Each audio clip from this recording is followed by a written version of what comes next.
Happy Bachelor Tuesday, broads. I'm exhausted. What an episode.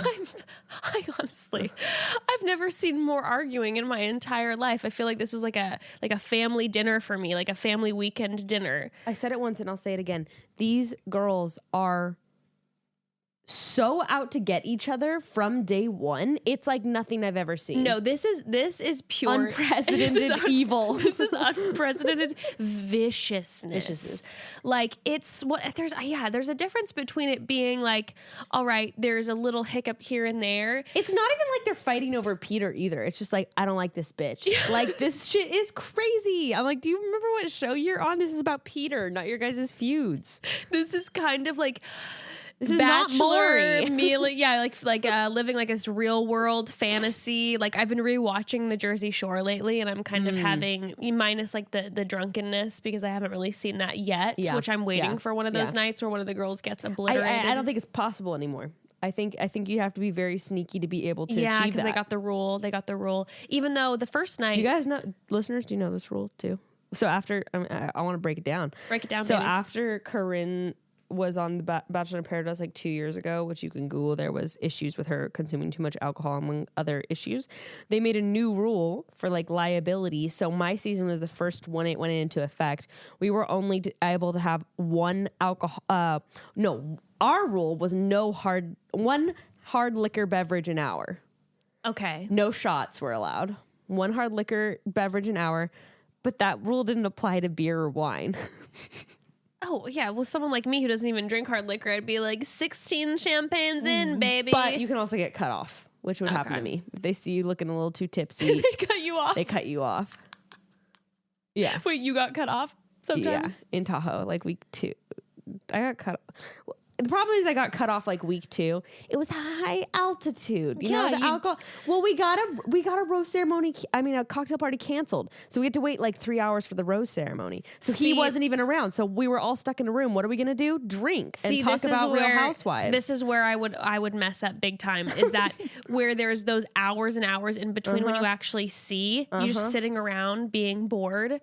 I'd like accidentally keep drinking because I'm just kind of like, but it was before a rose ceremony, so there's that too where I was like, fuck it, I don't have to talk to him the rest of the night. That's very true. Get drunk, let's enjoy myself, you know. That's very true. Well, then the problem, first I passed out on the couch, not like passed out, blacked out, but I get sleepy, so I fell asleep on the couch, curled up. Oh, and I had a rose I had a date rose already, you know. Oh, so you're like secure. I'm chilling, and I was literally sleeping on the couch holding my rose like this. Someone has a photo of it somewhere. You're like Snow White. Yeah, and then it was the same episode where Crystal had to go, like stopped the middle of the rose ceremony and went to talk to Ari for like 30 minutes. So then I fell asleep on Cien's lap sitting on the floor in the middle of the rose ceremony.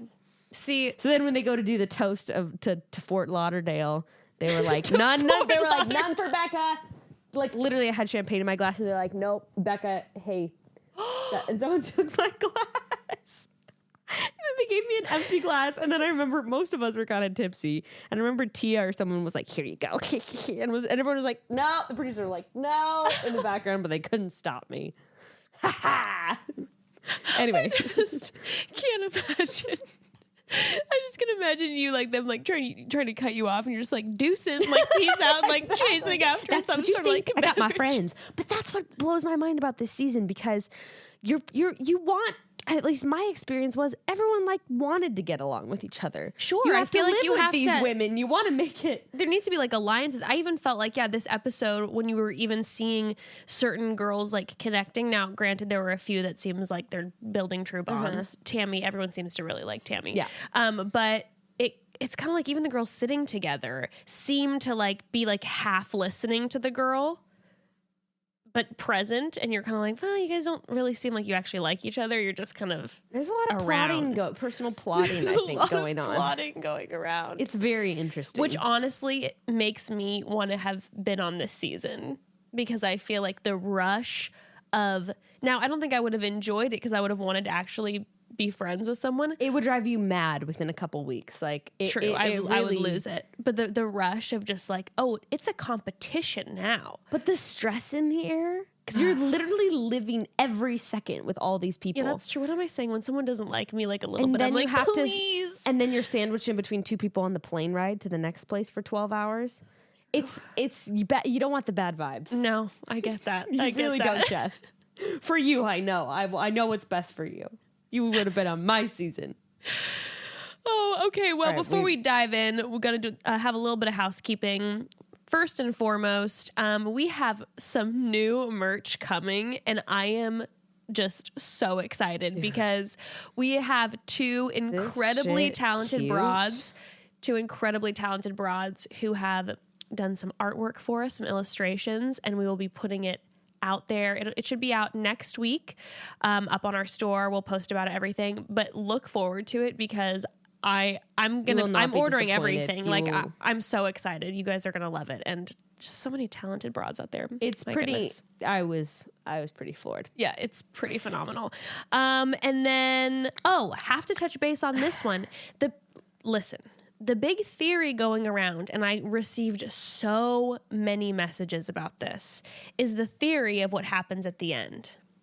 Have you heard this theory that everyone's talking about? That they're they're waiting so that there is no spoilers. Like there's no reality Steve spoiling. First of all, there's no reality Steve spoiling right now. But no. The what theory I heard, of what actually happens, everyone's talking about, is that, we've thrown out the idea of maybe that moment when Chris Harrison goes to Victoria F. Yeah. Right. Well, other people have talked about the concept because you see him about to propose, and then he's laying on the bed stressed out going, but I still love her, and then Barbara, bring her home to us. Mm-hmm. Is that he gets someone pregnant and not the girl that he is planning on proposing to. So the stress is that I still want to be with this other girl. I've heard that. Yeah, I have heard that. To be honest, if that is true, you at one point last week when we saw the preview of Sydney and Peter in the hot tub, you were literally like, what type of protection are they using? Mm-hmm. I don't know. It's definitely a possibility. I would feel like genuinely, the TV, I would feel so bad for him and her if that's the scenario. And I feel like the it would person be, he wanted to propose to. That actually genuinely makes me sick thinking about it. No, it's going to be so painful. But it's going to be. You're like, that's what's going to happen. It's going to be so. Reality Steve would know that though. Like, but how does he not know now? How would they keep that? Because maybe Peter actually hasn't picked someone yet. Well, that's very true. I have gotten messages from people. I have been refraining from listening to Peter on other podcasts because here's the deal, broads. If Becca and I start to listen to other podcasts, sometimes like your opinions get influenced and we want to be like, pure and clear with you about our specific opinions. But I've gotten messages saying that Peter obviously can't say, but it seems like he's with someone. Potentially not actually engaged, but with someone. If another person doesn't get engaged, it's like, what's the point? I need wedding bells. That's 3 seasons in a row. They got to change the premise of The Bachelor if that's the case, or they have to go back to casting people who are like 36. Well, if that happens, I'll be getting a divorce. Yep. That's your put sob myself story. Back out there. All right. Yeah, I think that's it. One more thing. Yes, please. You know how there's those things that's like honk if you love boobies and stuff like that, like those bumper stickers, how that's like a thing. 5 stars if you love Peter this season. So if you love Peter this season, go to Chatty Broads on Apple Podcasts and hit us with 5 stars. But what if people don't like Peter? Then they're going to give us a 1 star? That's not part of what I said. If you don't love Peter, well, I still hope you give us 5 stars, but you don't have to do anything. But if you love Peter, go give us 5 stars. That would be amazing. Hopefully at least 50% of our listeners do. I'm sure. See, that's why I said it. I'm trying a new approach instead of being like, hey guys, it really helps us in the podcast out. Like it really encourages us and we'd love if you went and rated us 5 stars. It only takes 2 seconds. My new approach is 5 stars if you love Peter. We're not asking for it. It's simply if you love That's Peter. How the game works. 5 stars if you love Peter and write a review if you don't. And also give us 5 stars. And also couple that with 5 stars. You know when people do that, they're like if you love Jesus, comment if you love the Holy Spirit. Yes. Oh, I missed that on Facebook. Oh, Comment that on Instagram like too. if you love Peter, comment if you love Mike Johnson. Still want him to be the Bachelor. Oh, Mike. Have we covered all our bases? I think so. Are we going to get reviews from this? I think so. I feel good about it. Mission accomplished. Mission accomplished.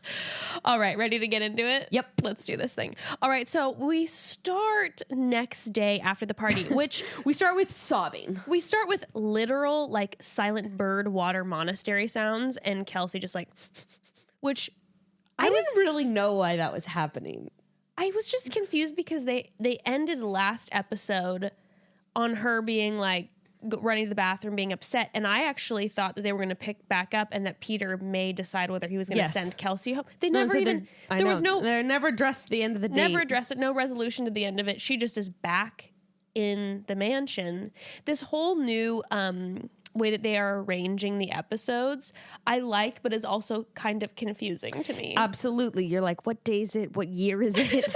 Crawling out of The my lights are so hole. bright right now. What's happening? Imagine how confused Neil Lane is if we feel this way. He's in his hole. That's how I feel every Do I time. come out yet? I literally, like, there were certain moments in the episode where I was forgetting. I'm like, oh yeah, all of the drama just happened that same day. Yeah. Or like the day before, because it feels now like a week because of the way that they're arranging it. Also so hard to keep track of which rose ceremony we're at. And it's very hard to keep track of who's actually getting a group date and who's not. I'm having a very hard time following. What's Very a hard cocktail time. party versus like the end of the night party of a date? No Like, idea. Lost. Anyway, so they're crying, and I also just didn't really understand why they were still crying about this. Yeah, I mean, Kelsey's definitely crying. I felt like Hannah Anna's trying to cry because she just It like feels like that's the right thing to do. right, or she just likes the way that it makes her eyes look. They kind of sparkle when there are tears in them. Dude, I have a moment with her. She didn't really have a place in this episode, but there's a moment with her later I can't wait to talk to you about. I'm hoping it's the same moment I'm thinking of because I wrote down something I was very excited about. Yeah, you see Sydney and Victoria F and Natasha. Everyone's kind of, at least it seems that most people are feeling like Hannah Ann was out of line saying this to Peter and not talking to Kelsey. Which is interesting considering the Kelsey explosion from like 2 nights prior. I think everyone liked Kelsey. I think that's the thing. I'm definitely It's gathering kind of that. what we said before, I think. Like, there were a few moments where she was interacting with people on this episode, and I was like, oh, it seems like people like her. I think maybe in general. she's just a hot mess who doesn't know when to hold it in, but she's like a nice person. Right, but it doesn't seem like as many people are on Team Hannah Ann in the house. She probably has a harder time connecting with people than Kelsey does. Yeah. Also, she's off-putting, but she's but not like putting- she also seems like someone that maybe she could have harder time connecting. Sure. I do want to note that we didn't discuss this because I didn't notice it on the last episode, but the bottle that Kelsey did bring was a bottle of Dom. So Yes, it was I a did very know that. expensive bottle of champagne, and those sneaky Bachelor Did producers. you get those messages too? Hashtag Hannah Ann knew. Hannah Ann knew. Yeah, I saw some of those. But then the Bachelor producers replaced it with an Andre bottle. You know what? Give her Dom, guys. If you're going to shake it up and make it Budget as explode fuck. in her face, please just But give her. apparently that was the one that was planned for Hannah Ann. Of course, they were just wanting it to explode in Hannah Ann's face. I guess either way they would have been pleased. Fucked up. Then Then the Victoria P one-on-one date. yes. Okay. Yes. No, I'm just saying okay, like about this date because first of all, they're dressed up like they work at Boot Barn. And then they're driving around fucking Westlake Village in like this 1932 Ford. He was very like on theme. He rolls in the plaid shirt with that Ford. But I'm like, in Westlake. I literally wrote, where in God's name did they find a general store Boot Barn in Westlake? and like, why was he? Like, is that a Peter thing? You know, like apparently he's a big showed up- country music fan. Of course he is. Yeah. So At one point when they were driving, did you notice he was like, my house is actually like right down the street to the left. And I was like, oh, we're going to see Barb and Peter Sr., AKA Jim. They're going to get stalked. It's like someone's going to surprised. find out exactly where that is in Westlake Village via Google Maps. I was convinced that they were going to drive to his house again. And there's going to be like a hoedown at his house. Oh, I'm shocked. His parents probably were square line dancing in the crowd. Oh, I'm sure. Well, so they're Barb had a bird's eye view. They're all dressed up like that. Then they go to Boot Barn. I'm like, what a fun date. I'd love this. I mean, no, actually, I'd love a pair of cowboy boots. I was just cracking up because Peter is like standing behind Victoria P, telling her, my friends and I love line dancing. Let me show you some moves. Mm-hmm. And I'm thinking if I was Victoria, I'd be like, listen, you Westlake LA bitch. Do you hear my accent? You're going to teach me about line dancing?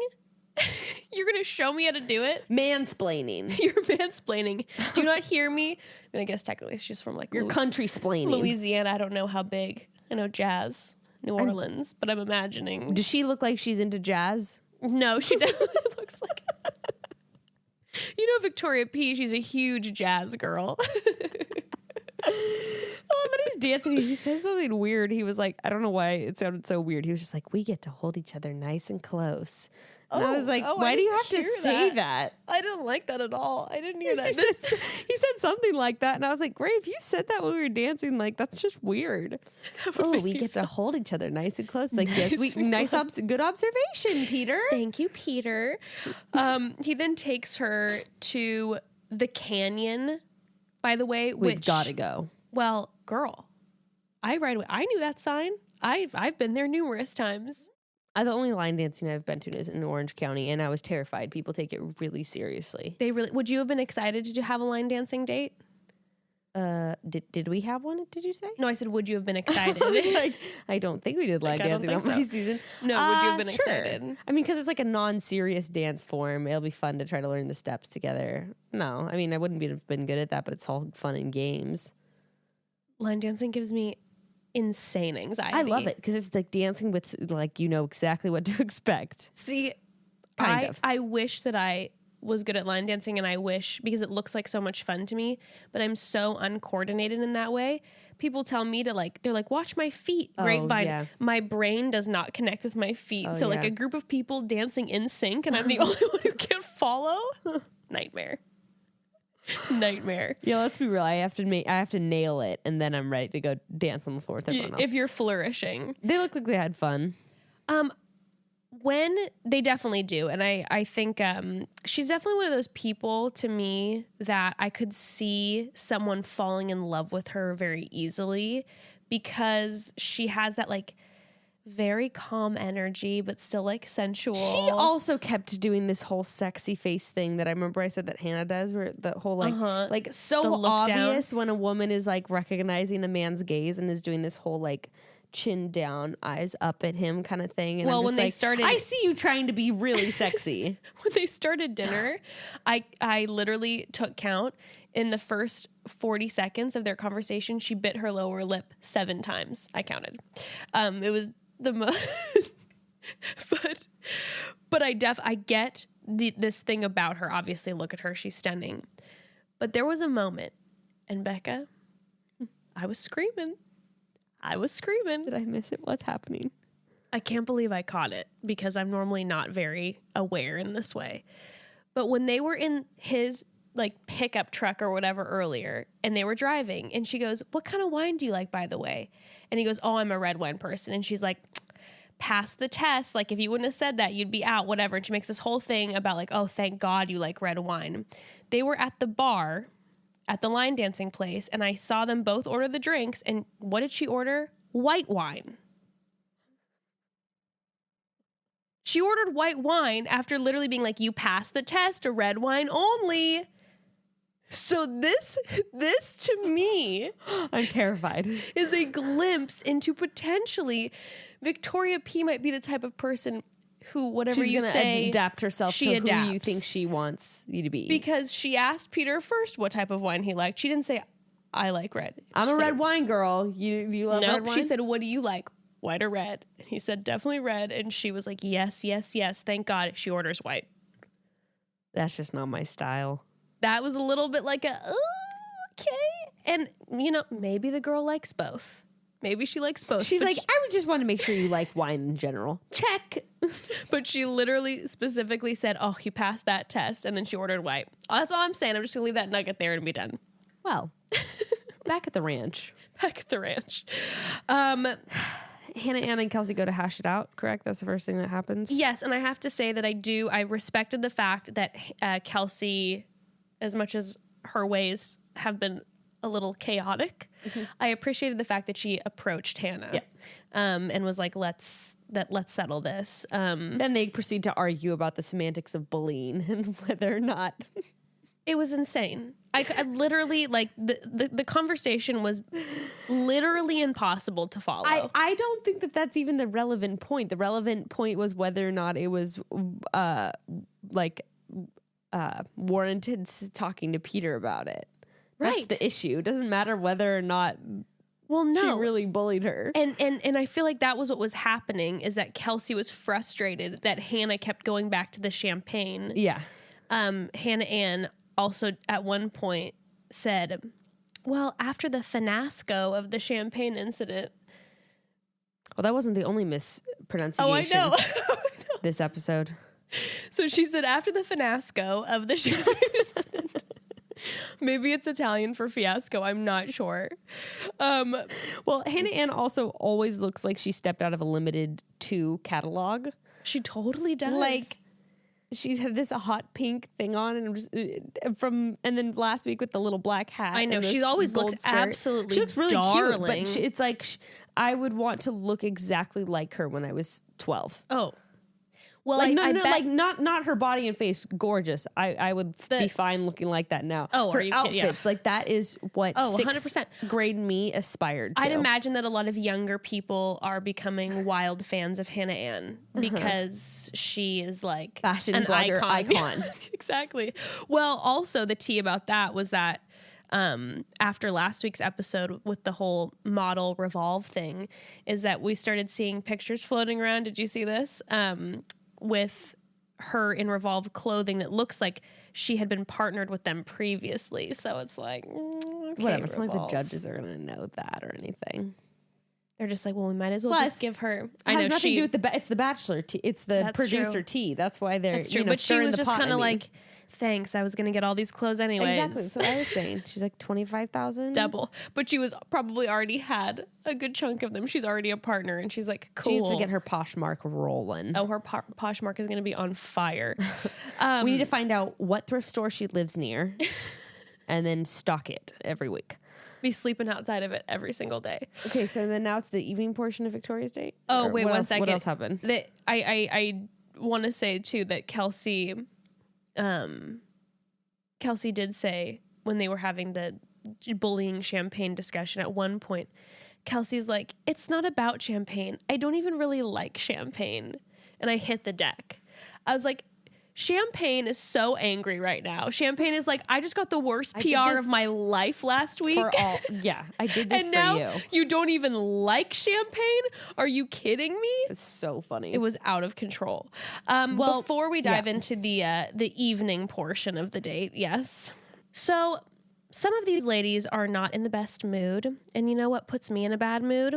When my bra does not fit properly. Yeah, maybe they have some underwire poking out. Seriously, my God, like for years of my life when I would get fitted for bras, the cups were either too small where my boobs were spilling out or the cups were too big and gaping and my boobs would fall out. It was a nightmare. Well, last year I made the discovery that has changed my breasts and millions of other breasts forever. It's Third Love. Yes, we love Third Love. Third Love does bras differently. They believe that every woman deserves to feel comfortable and confident every day, and with the right kind of support, they help us do this. Their bras are designed to fit you, not the other way around, because they're designed from measurements from millions of women. Their bra styles are made to fit your life, and they have over 80 bra sizes.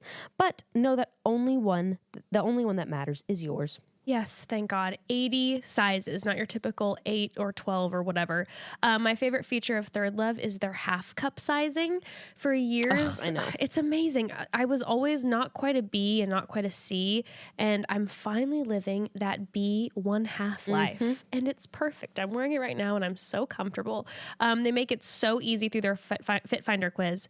How can an online quiz get your perfect bra? Honestly, I didn't believe it either, but they ask these perfect questions, and on my honor, I have had so many friends take this quiz and order their Third Love bra that Third Love suggests, and every single one of them has had a perfect fit so far and comfort situation that is beyond belief, because these are the most comfortable bras ever, and the straps that never slip. Bless. But if the bra isn't for you, every customer has 60 days to wear it, wash it, and put it to the test. And if you don't love it, return it, and Third Love will wash it and donate it to a woman in need. I love that. No bras in the landfills, just going to women who need them. That's right. Third Love knows that there's a perfect bra for everyone. So right now they're offering our listeners 15% off your first order. You can go to thirdlove.com/chatty now to find your perfect fitting bra and get 15% off your first purchase. That's thirdlove.com/chatty for 15% off today. Third Love really has nailed down the skill of knowing an individual's perfect bra fit. I wonder if they got that skill from SKILLSHARE. Maybe not. But honestly, wouldn't surprise me because SKILLSHARE offers online classes that cover everything and anything. Literally look up a concept or skill on SKILLSHARE. It's covered. Like starting a business. Exactly. Let's start a bra business. Let's start a bra business, baby. SKILLSHARE is an online learning community where millions of people come together to take the next step in their creative journey with thousands of inspiring classes for creative and curious people on topics like illustration, design, photography, video, freelancing, and more. I took a bread making one the other day. I saw those videos. Those were so cute. I want to make some bread. The bread came out good. Listen, I'm a 31-year-old who has been to school, college. You sometimes have this moment after you graduate college that you think you're done learning, and I am here to tell you no. First of all, there are so many real-life skills that are covered through SKILLSHARE that you weren't taught in school, and second, it is a fact that there is not a time that personally I feel more alive than when I, as a grown-ass woman, am learning something new. It's amazing. So real. It's one of the biggest reasons that I love SKILLSHARE. It's important to keep learning. The other day, actually, Evan was saying that he wished that he would have taken some graphic design classes in college, and I was like, my friend, my lover, let me introduce you to SKILLSHARE. And now he's going through all these incredible design classes that he has access to whenever he has a moment because of SKILLSHARE. That's great. Yeah. And they truly do have classes covering everything. I highly suggest you hop on their website and browse. SKILLSHARE is a proud sponsor of Chatty Broads. Explore your creativity at skillshare.com/chatty and get 2 free months of premium membership. That's 2 whole months of unlimited access to thousands of classes for free. Get started and join today by heading to skillshare.com/chatty, skillshare.com/chatty. All right, so dinner date with Victorian Peter. Again, she's doing a lot of that lower lip biting. Very sexy. How do you feel about Victoria P? The crystal thing is like slowly leaving my mind. You know, first she only reminded me of Crystal from Ari season. It's hard because you don't want to say anything bad about her because she's like been through hard shit and it's come out on the other end of it. Yeah. On the other hand, there's nothing special about her to me that really stands out. And she's kind of annoying to me, actually, because all she ever talks about is like, or what I feel like I've witnessed of her is like, no guy's ever been there for me for this. I've never had this privilege. I've never eaten at a restaurant. I've never worn a dress before. Like everything is about how hard her life has been, which is obviously a big identifying factor for her. But something about it is just like, okay, I get it. You've had a hard life. Like this isn't going to carry you through the whole season. Yeah. I don't know. There's something about her. There's something about her that I really, really like. But I'm nervous because, like, and I've said this before, there's that part in the back of my brain that goes, something's going to happen and she's going to, like, become villainous or something. I don't know. But I don't know. I really like her a lot. Really? I understand what you're saying with, like, her bringing that up, but also. I guess I'm not seeing so much of her. Maybe you can change my mind. I guess I think just thinking about when she shared her story, and obviously we had heard about it before, but I feel like when she was sharing her story with Peter on this date is that I always liked her. There was something that I was like, I don't know, you make me a little nervous, but I also like you. I feel like she just seems so much like she is always in that certain role that you think that it's almost like, we can talk about Alea after, but it's almost like she kind of reverts to that role of like caretaker. So then when she's not in caretaker role, it's kind of like, oh, this has never happened to me before. That's why it kind of bugs me. Because I can only handle people that are in sacrificial mode 24/7 for so long. Sure. And that's just my own personal issue because we need those people in the world. God knows if we had a bunch of me's running around, that would be a really big issue. But with that, like, there's that personality where it's like, I am Mother Teresa all the time. It's just like, it wears on my nerves. I think what it is I don't know if this is a weird way to put it. I don't think I would ever be like friends with her, but there's something about her that I'm like, oh, if I was in the house, I'd want her to be in the house because she seems like such a calming presence. Like I shouldn't say I wouldn't be friends with her. I would think I would go party with my friends and have a great time and then come back. And then when you're throwing up because you're too sick, she'll be and the one to hold your hair. Or like I'd come into the house kind of drunk and I'd see Victoria in her glasses reading a book and I'd be like, oh my God, I'm home safe. Like I'd have like a moment. I don't know. I think there's something warm about her to me. No, I think that it's just like it's also the thing for me where like if I fell down and hurt myself, she would be like, let me help you. What can I get you? And I'd just be like, stop, leave me alone. Maybe that's what it really is. I don't like particularly being mothered or nurtured like that. And so I'm just like, leave me the fuck alone. I can handle it. Stop touching me. Victoria, I don't want another hug. Leave me alone. And I'd be like, can you try to braid my hair? I know it's short, but please, can you rub my back? Like I would be drunk. This is the last thing I'm going to say about this. I don't know why it's like my personal thing, but I've also had experiences with people like this where they're like, no, babe, I'll plan the party. Like none of you worry about it. It's totally fine. And then there's a passive aggressive thing later where it's like, well, I'm always doing everything. And I'm like, because you always offer to do it, bitch. Do you know what I mean? It's like, I think I've had close friends that are like this and they're wonderful people. And then there are times where I'm like, I can't hang. Yeah, no, I totally get that. Maybe I love her. I think it's a personal experience thing. Guys, you're going to think I'm just jaded and shitty because she has very lovely, nice qualities. I think we all have it. Like, I think I'm drawn to Victoria because she reminds me of my mother if my mother was warm. My mother is I love you, Mom, if you're listening, is the colder version of Victoria. So helpful, such a caretaker, but not to be one to like brush my hair and be like, I love you so much. Like, you're going to be okay. I feel like Victoria would do that. I feel like Victoria is the mother in my life that I'm missing. Victoria, call me. Mom, I know I'm older than you. Crying. I think, wow, now we're going to get to the thing about our moms. Yeah, I was about to be like, and I think my mom actually isn't super like, she's warmer, but she's not like super warm like that either. Where I'd be like, Mom, will you go prom dress shopping with me? And she'd be like, why? So you don't want that, but I'm like, I want that. We went in two different directions. I'm sure it's the child inside me that wants it. I'm sure she's there somewhere. Victoria, please come bake us cookies. This is just me putting up a wall, a shield, if you will. Victoria, please come bake us cookies. Harm. Pour us some red wine or white wine. I don't care. Oh yeah, the wine thing. The wine thing. That's a shady.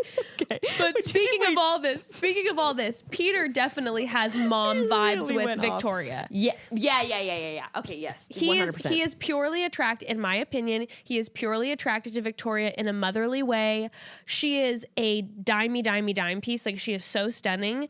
But it seems like the fact that he later on in the episode goes to her and is like, you're the one I trust the most, it's because I think she's that mothering figure for him, right? Yep, 100%. I also think a lot of men have like a sort of like maybe part of the masculinity complex of just growing up in our culture, not like anything specific to Pete. She's like a damsel in distress, like very soft. Sure. Like the mother in distress, like help her. Like, but she's also like, she's like the damsel in distress, but that's also going to carry you emotionally through your life. Oh my God. How much do you think Barbara would love Victoria P? Oh, she'd love her. She's going to love Victoria P if she meets her. So I think Peter's sort of like, like my queen, like I need to help her. And she also will take care of my offspring. And she looks like a Disney princess. So there's also then that 100%. thing. And I'm sure he's like, she'll be a wonderful mother, which I'm sure she will. I'm sure she's going to be a fantastic mother. Yes. So you can be my mother. Yeah. Here's my address. Do with that what you will, Victoria. Okay. And of course, boom, Rose. I mean, like, after all of that, it was can we talk about the moment where she is like looking at him like she wants to just like eat his face off? She's like so like sensual with him. And then she tells her whole story, which was really beautiful. I mean, what it is, Jess? I've started zoning out during the serious conversations and every one-on-one date. Really? I almost always like have my notes on my phone, and then I'm just like, you're just like, where's the tea? And where's the drama? And Instagram. I'm being transparent, guys. I'm really guilty. I'm feeling guilty now about all of this because I just don't listen to the serious parts of the one-on-ones, and I'm like, boring. She sucks. Bring out the exploding champagne bottles. No, well, I will say this. I was very tuned in. I caught some of it where I was like, wow, that's actually a really sad story. It was, I mean, she grew up in and out of shelters and was having to be like the provider for her mom. I didn't totally tune out. And I thought that, I mean, personally, I felt like she spoke about it in like a really beautiful, transparent way without making it like what seemed like a thing of Peter, pay attention to me more. I felt like she was really, I don't know. I thought it was a really beautiful moment. But then she tells him, she's like, maybe the stars are aligning for us. And he said, and I could have gotten this wrong because I was very confused, but he said, who knows if the stars are aligning for us, but I am confident in this process. He basically said that. He literally said, she said, maybe the stars are aligning for us. And then he, in a certain way, I don't have the exact wording, literally says, who knows if the stars are aligning for us, but I will say that like I was talking to God and I felt confident that this process was going to work for me because I looked into the sky and I said, I don't know where she is, but God said, I don't know where she is, but take care of her. And then he saw a shooting star go across the sky. He's like, so the stars will align. So he's basically like, the stars will align, but I don't know if it's for us. I'd be like, excuse me, sir. Fuck you. I'm trying to have a romantic I just trying to be romantic. Thanks for reminding me there's like 15 other bitches you're dating Speaking right now. of stars, they are going to align. For me, I don't know about it's for us. It was killing me. And then he tells her that he's never been more inspired by someone so much in his entire life, and he means that, which seems like a very... What about Jesus Christ, Peter? What about God, who you were just talking about, Peter? Fake. What about your parents, Peter? You really put it on for the camera, don't you? And then it looks like they tried to start wildly making out in a plane, which looked very tight. But yeah. I now I feel bad about all the things. I don't know her. I don't know her journey. I'm sure she's very nice. I just probably wouldn't be friends with her. Yeah, I think that's she's probably great. I don't know. Don't know how I feel about her and Peter together. I say boring. Boring. I don't think that she will be the one that he chooses. I'm guessing that's what Howard Stern predicted. Oh, Victoria's his girl? Mm. I think Victoria goes home 5th. 5th? Damn, not much faith. No, they have to bring her. They have to do her hometowns because she has this whole redemption arc with her sister and mom. Then I say Cap 4th.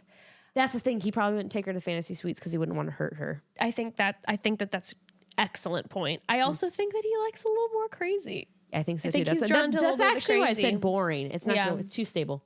Yeah, I think that she's too like just ready and open for love, and there's not so much of a drama to get to her. Well, speaking of drama and crazy, my God in heaven. All of a sudden we're teased by Sydney talking shit on Alea like out of nowhere. Out of nowhere, we all of a sudden see Alea, which by the way, she looks so different without makeup. I did not recognize her. So baby, like so she's young. Stunning without makeup. Looks like a totally different person. She looks like she's very young. Yes.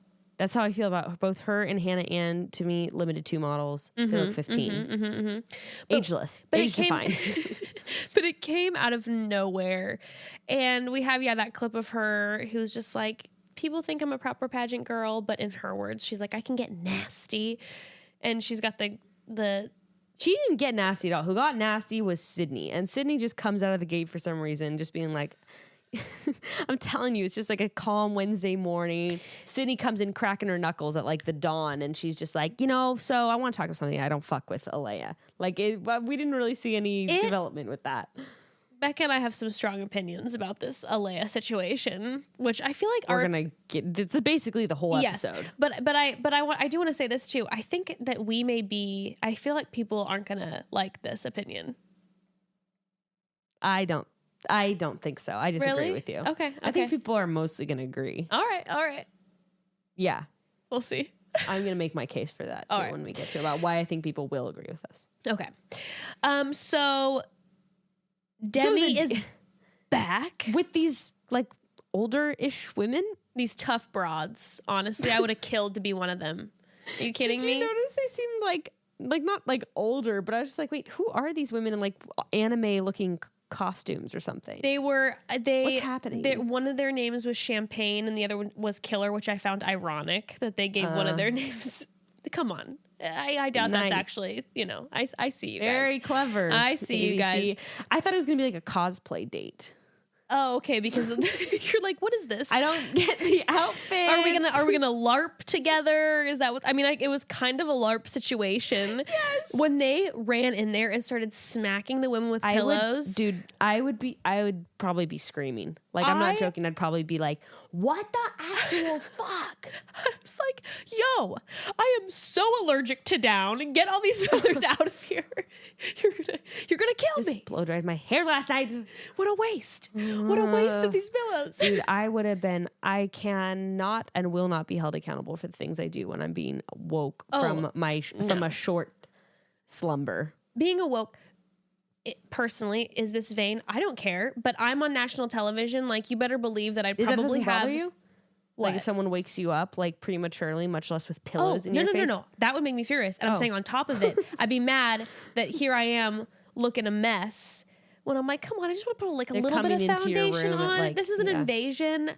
God, let me tell you, when this is fully no makeup on and is in the slumber, I wake up, this short hair, it's sticking straight up in the air. I look like some sort of like Edward Scissorhands meets. I mean, I don't know. It's a nightmare. I would have been very displeased, to say the least.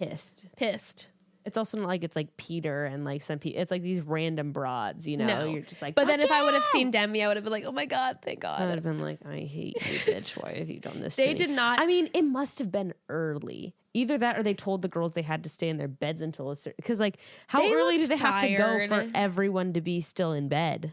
Yeah. Also, like, you didn't see any of them looking like they had any makeup on or anything. No, like, that's what everyone, I'm saying. It was early. It was like crack of dawn. And also, I noticed like Demi looked kind of different, and I was like, oh, she's probably just like her face is kind of swollen because she probably had to get up at like 4 a.m. Yeah, she's a little tired. I was like, this is early. When all the girls came down and they looked so pissed, and Demi goes, "All right, ladies, you all look haggard as fuck." I know. I was like, the queen is back. Oh, I was so happy.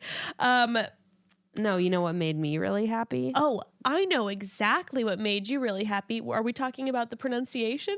Yeah, they start opening these bags that I thought were for the cosplay date. And one of the girls one of these girls goes, "We're filling the bag." So we get these bags of lingerie. Lingerie. It was lingerie. You're right. No, it was lingerie. I wrote it down phonetically. She said lingerie. I'm like, does she think lingerie is something totally different? Like, she hears people say lingerie. She must think it's something else. She has to know. Lingerie. And then right after, you hear Kelly say lingerie. Like, I then all of a sudden was tuning in. I'm like, are the other girls saying lingerie too? Is this like an inside joke that I'm like, does she think that that's a different thing? All I have to say is come for us about the windmill thing, which, by the way, Peter says windmill. Yeah. California. Anyways, but there was some serious mispronunciation going on. So it's not just us. Lingerie. I loved it. I was obsessed. I'm now calling it lingerie.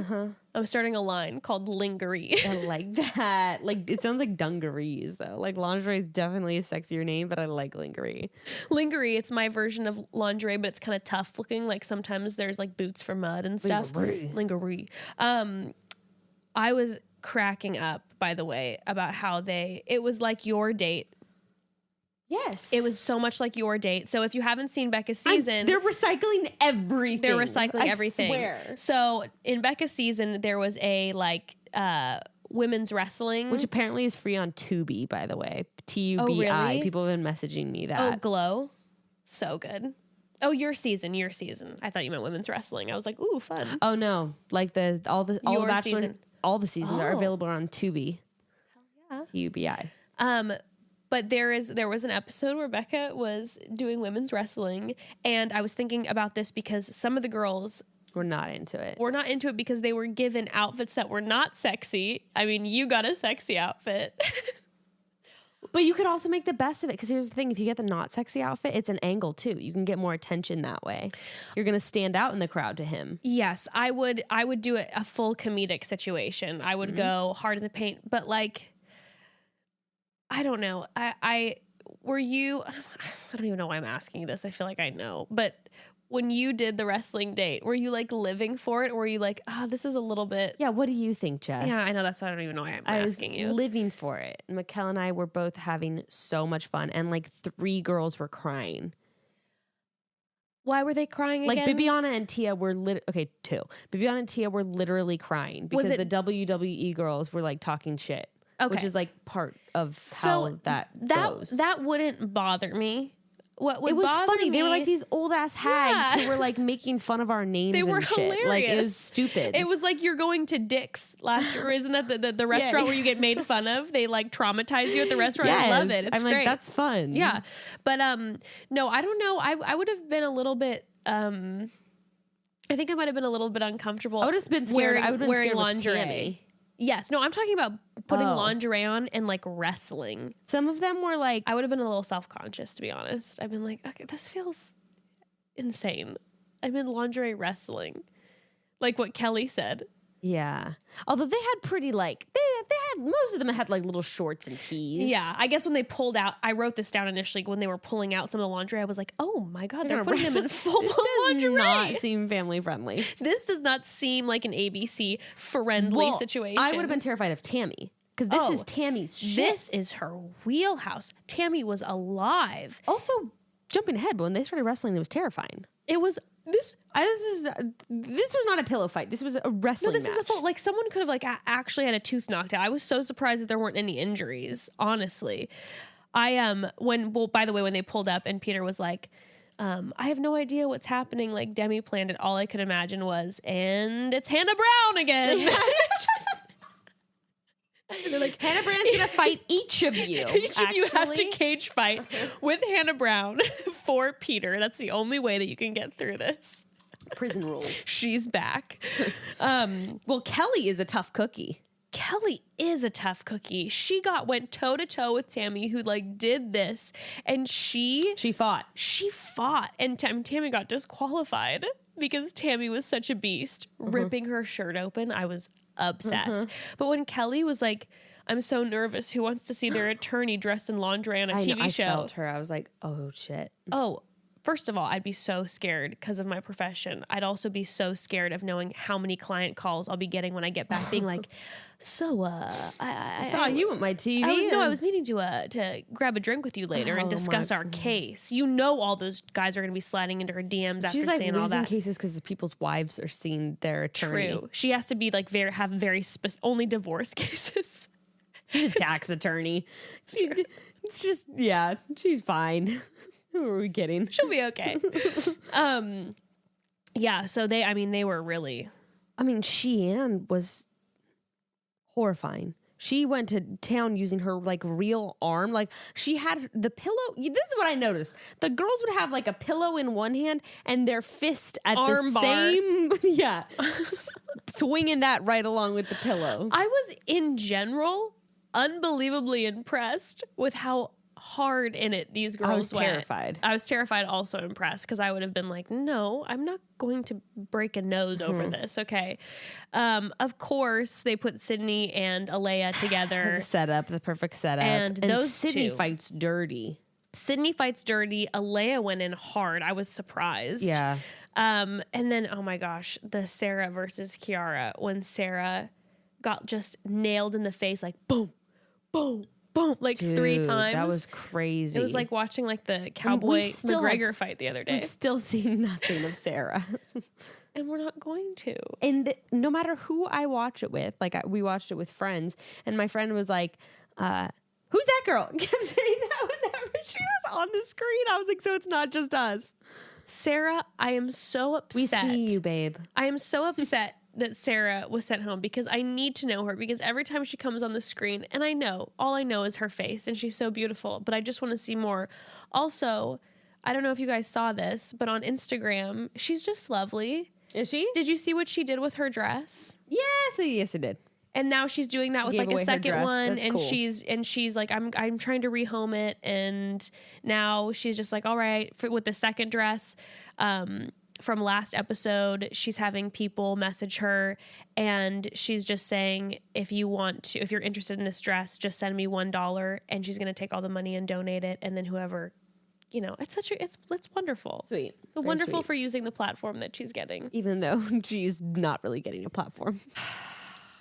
I'm so upset about it. Anyways. Justice for Sarah. Justice for Sarah. We thought we were like final 3. I was convinced. We had this conversation with Nick too. I know. Nick was pretty convinced. Well, I mean, as well. her biopic was crazy. Beautiful. Unbelievable. So, all right. Well, then Alea ends up winning. Yes. His final match. When they final do showdown. Demi picks the top 2, of course. Yeah. It's them. And after Alayah wins, did you think Alea was or was Sydney? I thought Sydney was going to win. I thought Alea was, because I thought that Sydney's way more reactive. So Sydney was going to get more pissed off about Alea winning than vice versa. Oh, okay. Sure. Well, when Sydney then says, well, of course, an elephant sitting on a rat, how am I supposed to get up? I was like, oh my Lord, that is... Is this like a weight thing? Because y'all are the same size. Y'all are tiny. But that was brutal. I was like, dude, get out of here. Also, you called yourself a rat.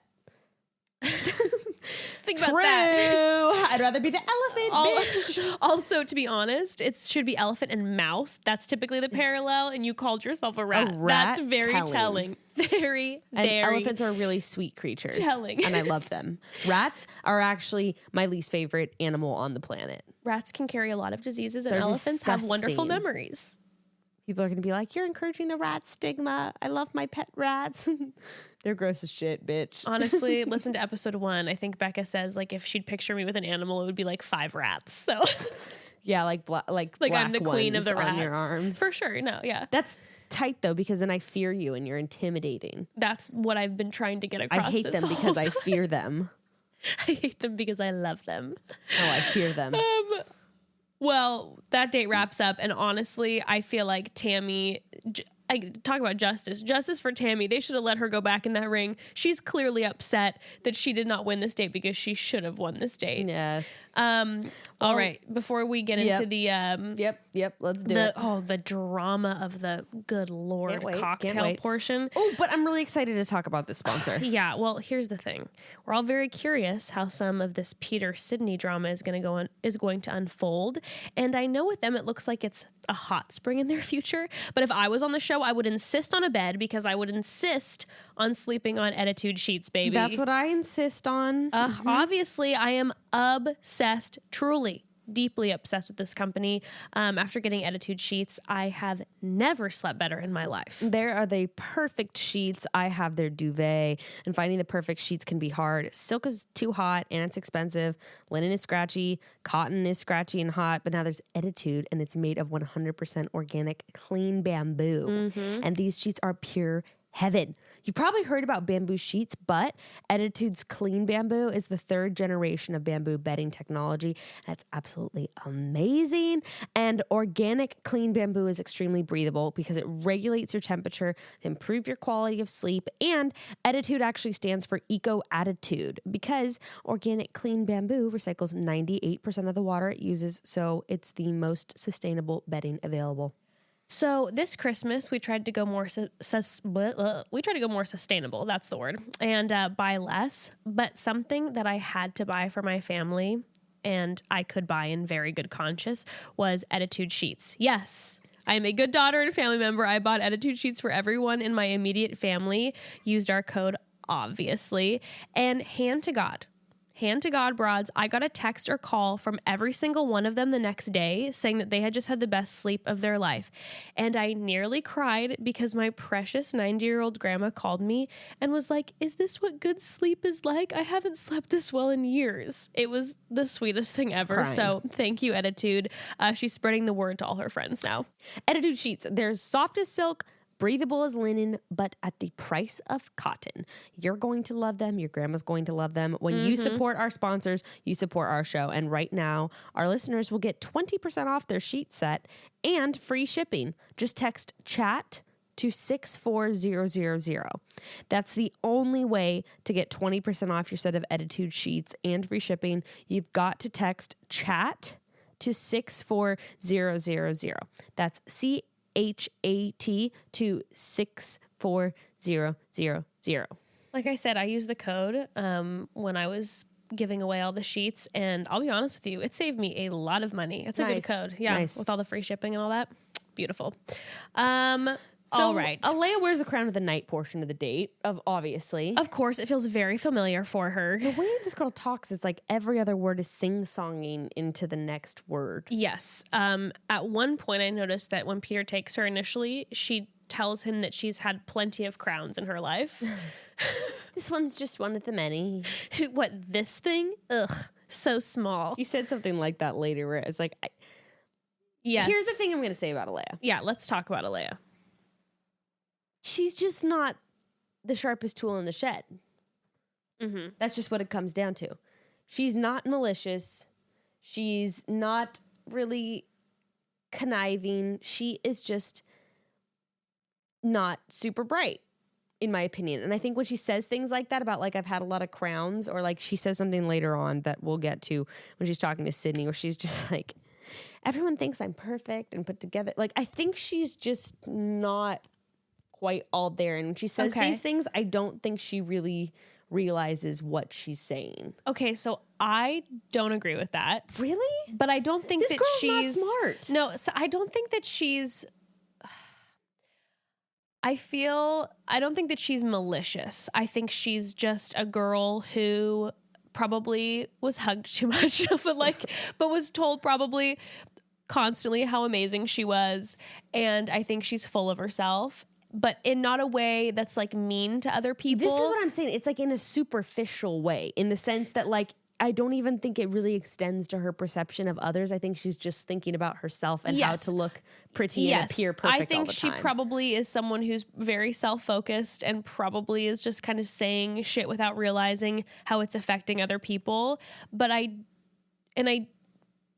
don't know her, but I am not a fan of Alea by any means. But I don't think that Alea did anything inherently wrong. We'll get more into this. I mean, like, to warrant what happened. I don't really have that much of a reason to not be a fan of Alea. Like, the way she talks is annoying, and she kind of seems like she's like always trying to be put together. But like, I haven't seen her say or do one thing that is really like concerning other people. Like, she's someone, if I was in the house, who would irritate me. I'd be like, I'm noticing that every time you interact with Peter, your voice goes up 15 octaves. I'm noticing that she seems like one of those people who, when you're having a conversation, goes like, oh, listen, you have no idea. And then talks about how her experience was way more intense. I think she's annoying. Yes, but I don't think there's like any reason for me to like think that she's not there for the right reasons, or like anything that some of the other people are like accusing. Any more so than any of the other people aren't there for she also, to me, like seems like the kind of person where if you would be like yeah, she's annoying, like, and always has something to add, like you were saying, right? But I also think she's kind of the kind of person, if you'd be like, hey, Alayah, do you have any kind of good hairspray? She'd be like, oh, girl, I've got dry shampoo and I've got volumizing hairspray. I've also got like non-volumizing hairspray. Yeah. And this one's actually organic. So I don't know which one you want. Do you want help with teasing it in the back? Like, so it's like, completely. I can also kind of see her being a person that's just like, do you see what I mean? Where it's like, she's kind of just superficial. Yes. And I get when people are saying that, but I haven't seen her display any kind of behavior that's like alarming in the way that she interacts with other people. I 100% agree with that. The hairspray example is perfection. Like, you wouldn't like her, you'd be in a fight with her, and she'd still probably let you borrow her hairspray 100%. And she, yeah, it's like I said again, she's superficial. I feel like that's what it is. She would 100% probably annoy me in the house, and it would be someone who'd be like, God, I hope Alea is going home this week. But I couldn't say that she's doing anything wrong. I'm just not a fan. So I think that's I think this is the problem, is that people, when they were talking about her, were like using the wrong verbiage. Like, she is superficial, yes, but like, is she two-faced, or is she like putting on an act? Not quite the same thing. Do you think that that's kind of what's happening a lot this season? Because the whole like Kelsey, Hannah, Ann, a lot of it was like Kelsey being like, I don't trust you. And Hannah's like, you don't know me. Sure. And I think Kelsey just doesn't like Hannah Ann. But has Hannah Ann really done anything to warrant this from the girls yet? No. They don't like her. No. They don't like Alea. Like, these are just... Hannah Ann did like, I mean, if we're going to even just count anything, that's true. She interrupted multiple times and then was then she talked to Peter. Yeah, so like, that's actual behavior to make like that's kind of like bad vibes or reason to like, right. Like, Alea's just annoying from what I can gather from what everyone said. I suppose though, yeah. But again, it's a lot of, I feel like this season, these girls who are like coming after another girl, acting like the girl is like Luke P. Like, they did something crazy or said something crazy when they really didn't. A lot of it is the fact that they just don't like the girl. Yes. And so they're like, she's here for the wrong reasons. And they're trying to find a way to vocalize it, even though it may not be accurate. Because like, superficial isn't like a great quality. It's also just is what it is. Like, because when people are, it sort of seems like a lot of what the girls and what Sydney was trying to accuse her of was like being like one way in front of, like there was something she was hiding. But I think that's all there is for Alea. Right. Is like putting it on for the camera and then kind of just like thinking more about her. You know what I mean? Like, sure. She seems actually like one person, and they just don't like who that one person is. When she made the comment later on in the episode saying that she's just kind of like this, and she's like, yeah, I'm dramatic and I choose to be happy. I was kind of like, yeah, that seems accurate to me. That's what I mean. It's just kind of, that's her. That's just who she is. Yeah, no, I completely agree. So I feel like in this situation, personally, I feel like it's very clear that Sydney is 100% purely just triggered by Alea. And I think that maybe she doesn't even dislike Alea that much. I think she just so dislikes girls like that she sees Alea and she has made her a villain just because she's triggered by her. Yeah, maybe like someone that was sort of like, exactly, someone that was like Alea had like bully. Well, last week... What were you going to say about last week?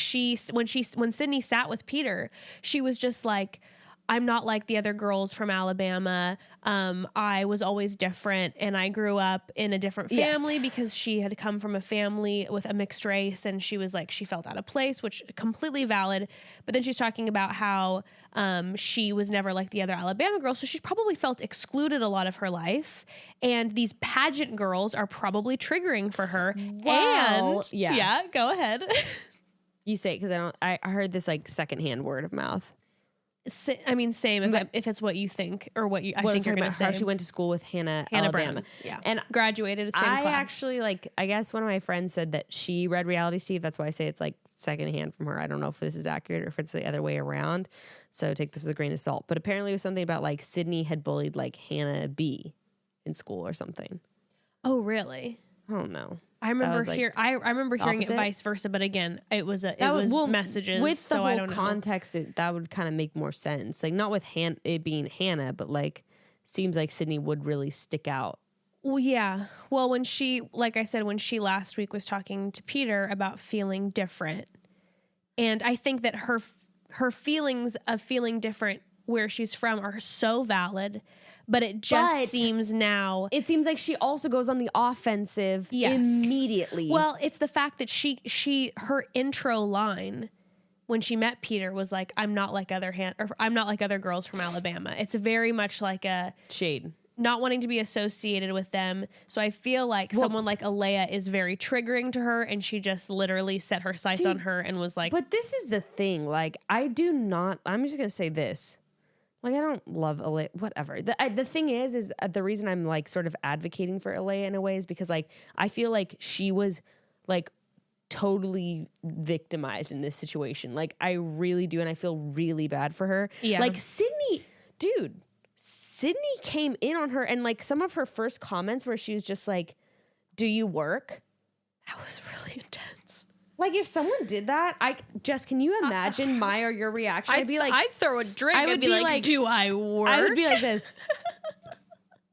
Sipping my straw. Excuse me? You're like, what? Do you? Yeah, I love it. Then she right away said, do you work? Right after I would have probably said something like that too. I would just be like, sorry, bitch, come again? It was like she came out of left field and just came for Alea. Now, again, this would all feel very different if at any point we heard or knew that Alea had said something specifically to Sydney to offend her. Which it seems like we get no information that that's the case from anyone. And when we have the little glimpse of earlier when we first see Alea like bothering Sydney didn't say anything that like Alea said Trust something me, that made if her Alea feel did small. something, we would know. We would know for sure. 100%. You're right. We would know. We would know. And Alea, I mean, some of her responses, you know, she's like, yeah, well, people always tell me you're so perfect. And I'm like, yeah, I'm just used to it. But like, honestly, I do have to give her credit too, because she is actually trying to be, as it seems, non-combative as possible in this situation, because Sydney is like laying into her in this extremely she was in front of all these people when she asked about the job thing too. Passive-aggressive / just straight up aggressive way. Does the pageant stuff affect you later, do you think? And she was like, yeah, I think so. I'd be like, Sydney, why don't you ask the other 11 bitches in this house who have been in pageants? What the fuck? Literally, you probably have been in a pageant, Sydney. Let's be honest. Everyone's been in this house. Come on. Let's be real. That's what Alea said. She's like, I've always been a title holder. Title holder. That shit's amazing. I hold the title to my dad's vacation home. I hold the title yeah. Oh my God. And then she made that comment that like something about like that she's not coming off as like a real person or whatever, but who knows what Peter wants. Like that very passive aggressive comment to her. I mean, like, even if you don't like Alea and you really don't like her, still the way Sydney was going about this, I was just like, it was so weird. She was like trying to like assert her dominance, and it just felt like insecurity central, and like you said, like, her being triggered, and it felt all very inappropriate. That's a perfect word. Like I said, I with Alea, I'm not a fan. Get why people wouldn't like her. Totally get why people don't like her. I'm not a huge fan. And I actually was like vibing on Sydney, but I just thought this was completely inappropriate. Can I ask you too, like the thing I was curious what you were gonna weigh on, but like I don't get like bad vibes from Alea. I think that I'm going a lot off of instinct too. I'm like, I like her vibes? No. But do I get like, you gotta watch out for this girl vibes? For me, not at all. From Alea, I mean, I don't get vibes like for instance, if I was in the house, she wouldn't be someone that I was like, I gotta watch my back around her. Like I don't think she would necessarily throw me under the bus unwarranted. But I also, I don't know. I guess I'm saying like, I don't feel like I distrust her. Like, I don't really like her, but am I like, oh, she's shady? I'm like, I don't really, which actually we'll get more into because of what Victoria P says. And I kind of have like a little defense for that too. I just don't see her as shady. That's what it is. I just look at her and I go, is this girl shady? No.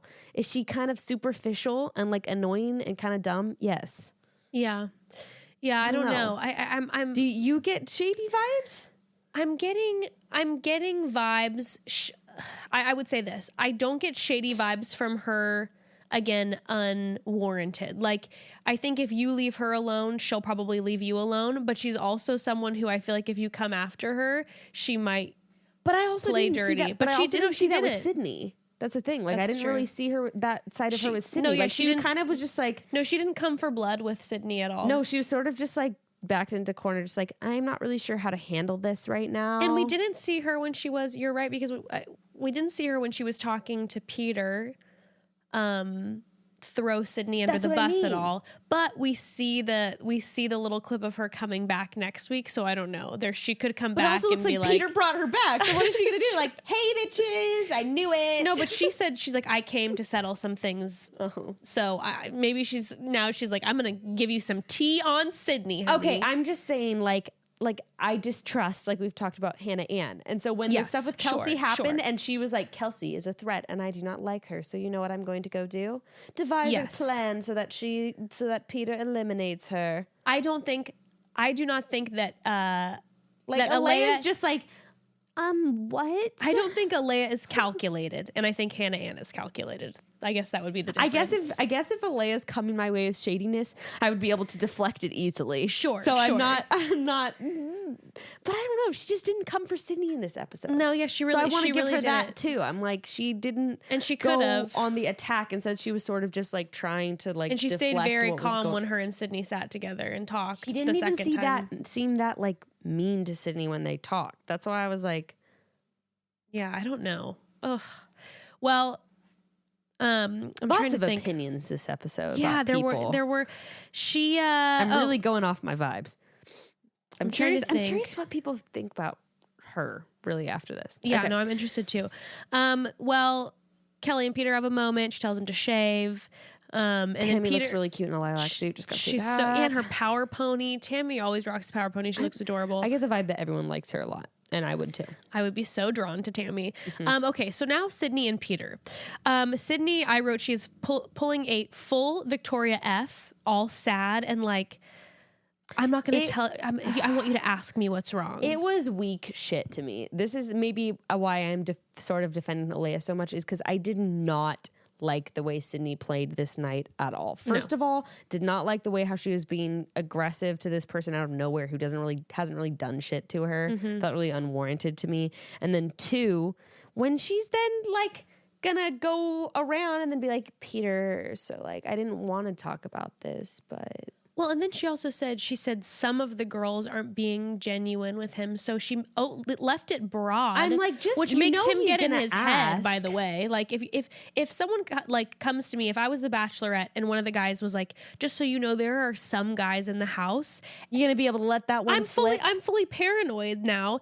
And the only one that she's talking about, and the only one she's talking about is Alia. Yes. At least at this moment. You never know. Maybe she's going to come for more people. Well, I think Sydney was surprised that he didn't ask right then and there, like, well, who are you talking about? Because that's usually the move. No, instead, this backfired on her, bitch.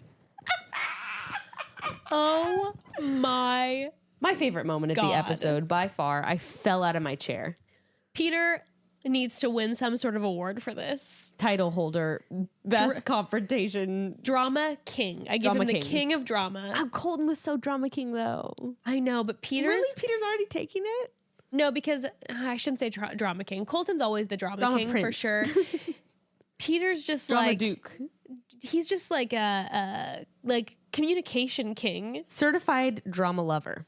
Yes, he does love the drama, but he's also like the king of communication. Like when there's something in his head, he needs it to be discussed right then. I like it. He wants it to be fully communicated with. He's going to talk to all the women. Or if he's like, I'm not good, he just leaves all the time. Yes. He walks away. I'm sure his family taught him to step away when he's feeling frustrated. So I guess it's like sort of in a way actually gets the drama out of the way as quickly as possible. True, but I do feel like he still does enjoy the drama a little bit. Well, that's what I'm saying. I think he likes the confrontation. I think he actually does. That's the thing. I don't remember how he handled the Luke P stuff. He was the only one who didn't really say shit. He would always step away and he'd be quiet. Probably because he was smart and he realized wise man to step away. Okay, Peter brings it up in front of everyone, and not only does he say, person. Guys, not only does he say, as if no one has watched this as well. Not only does he say like someone brought up that they like not everyone's here for the wrong reasons. He doesn't even let it end. There he goes. Sydney, do you have something you'd like to share with the class? The audacity. Her face was everything. Priceless. Sydney was quaking. Her face was my face when my dad found the first pregnancy test when I was like 16 in my car. Like that's what that face was like. Holy shit. I am screwed. Head whips around. All Just crazy. like, huh? What? Oh my God. It was amazing. And that's when I lost all respect for Sydney, because in that moment you saw how weak she really was. And I wrote that down too. I was like, I would have had Sydney's back way more on this if she would have been like, yeah, you know what? Let's talk about it. Alea, I think you're fake. And called it out.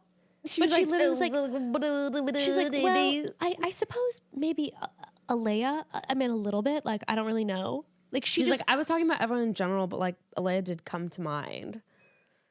Ridiculous.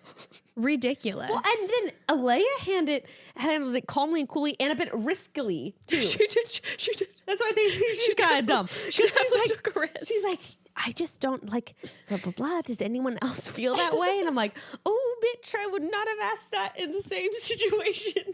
Which definitely does echo your point that she probably does think that all the girls love her. She's like, who wouldn't love me? Look at me. Flips her hair. But remember we saw her like doing Kelsey's makeup with her little bun on and everything. True. That's true. And I love that moment with her. So I think she's really like, what? I'm friends with all of you. Remember I made us guacamole the other day? Like, she's like, what? How could you not like me? We're all friends. My salsa's fantastic. But no one says anything.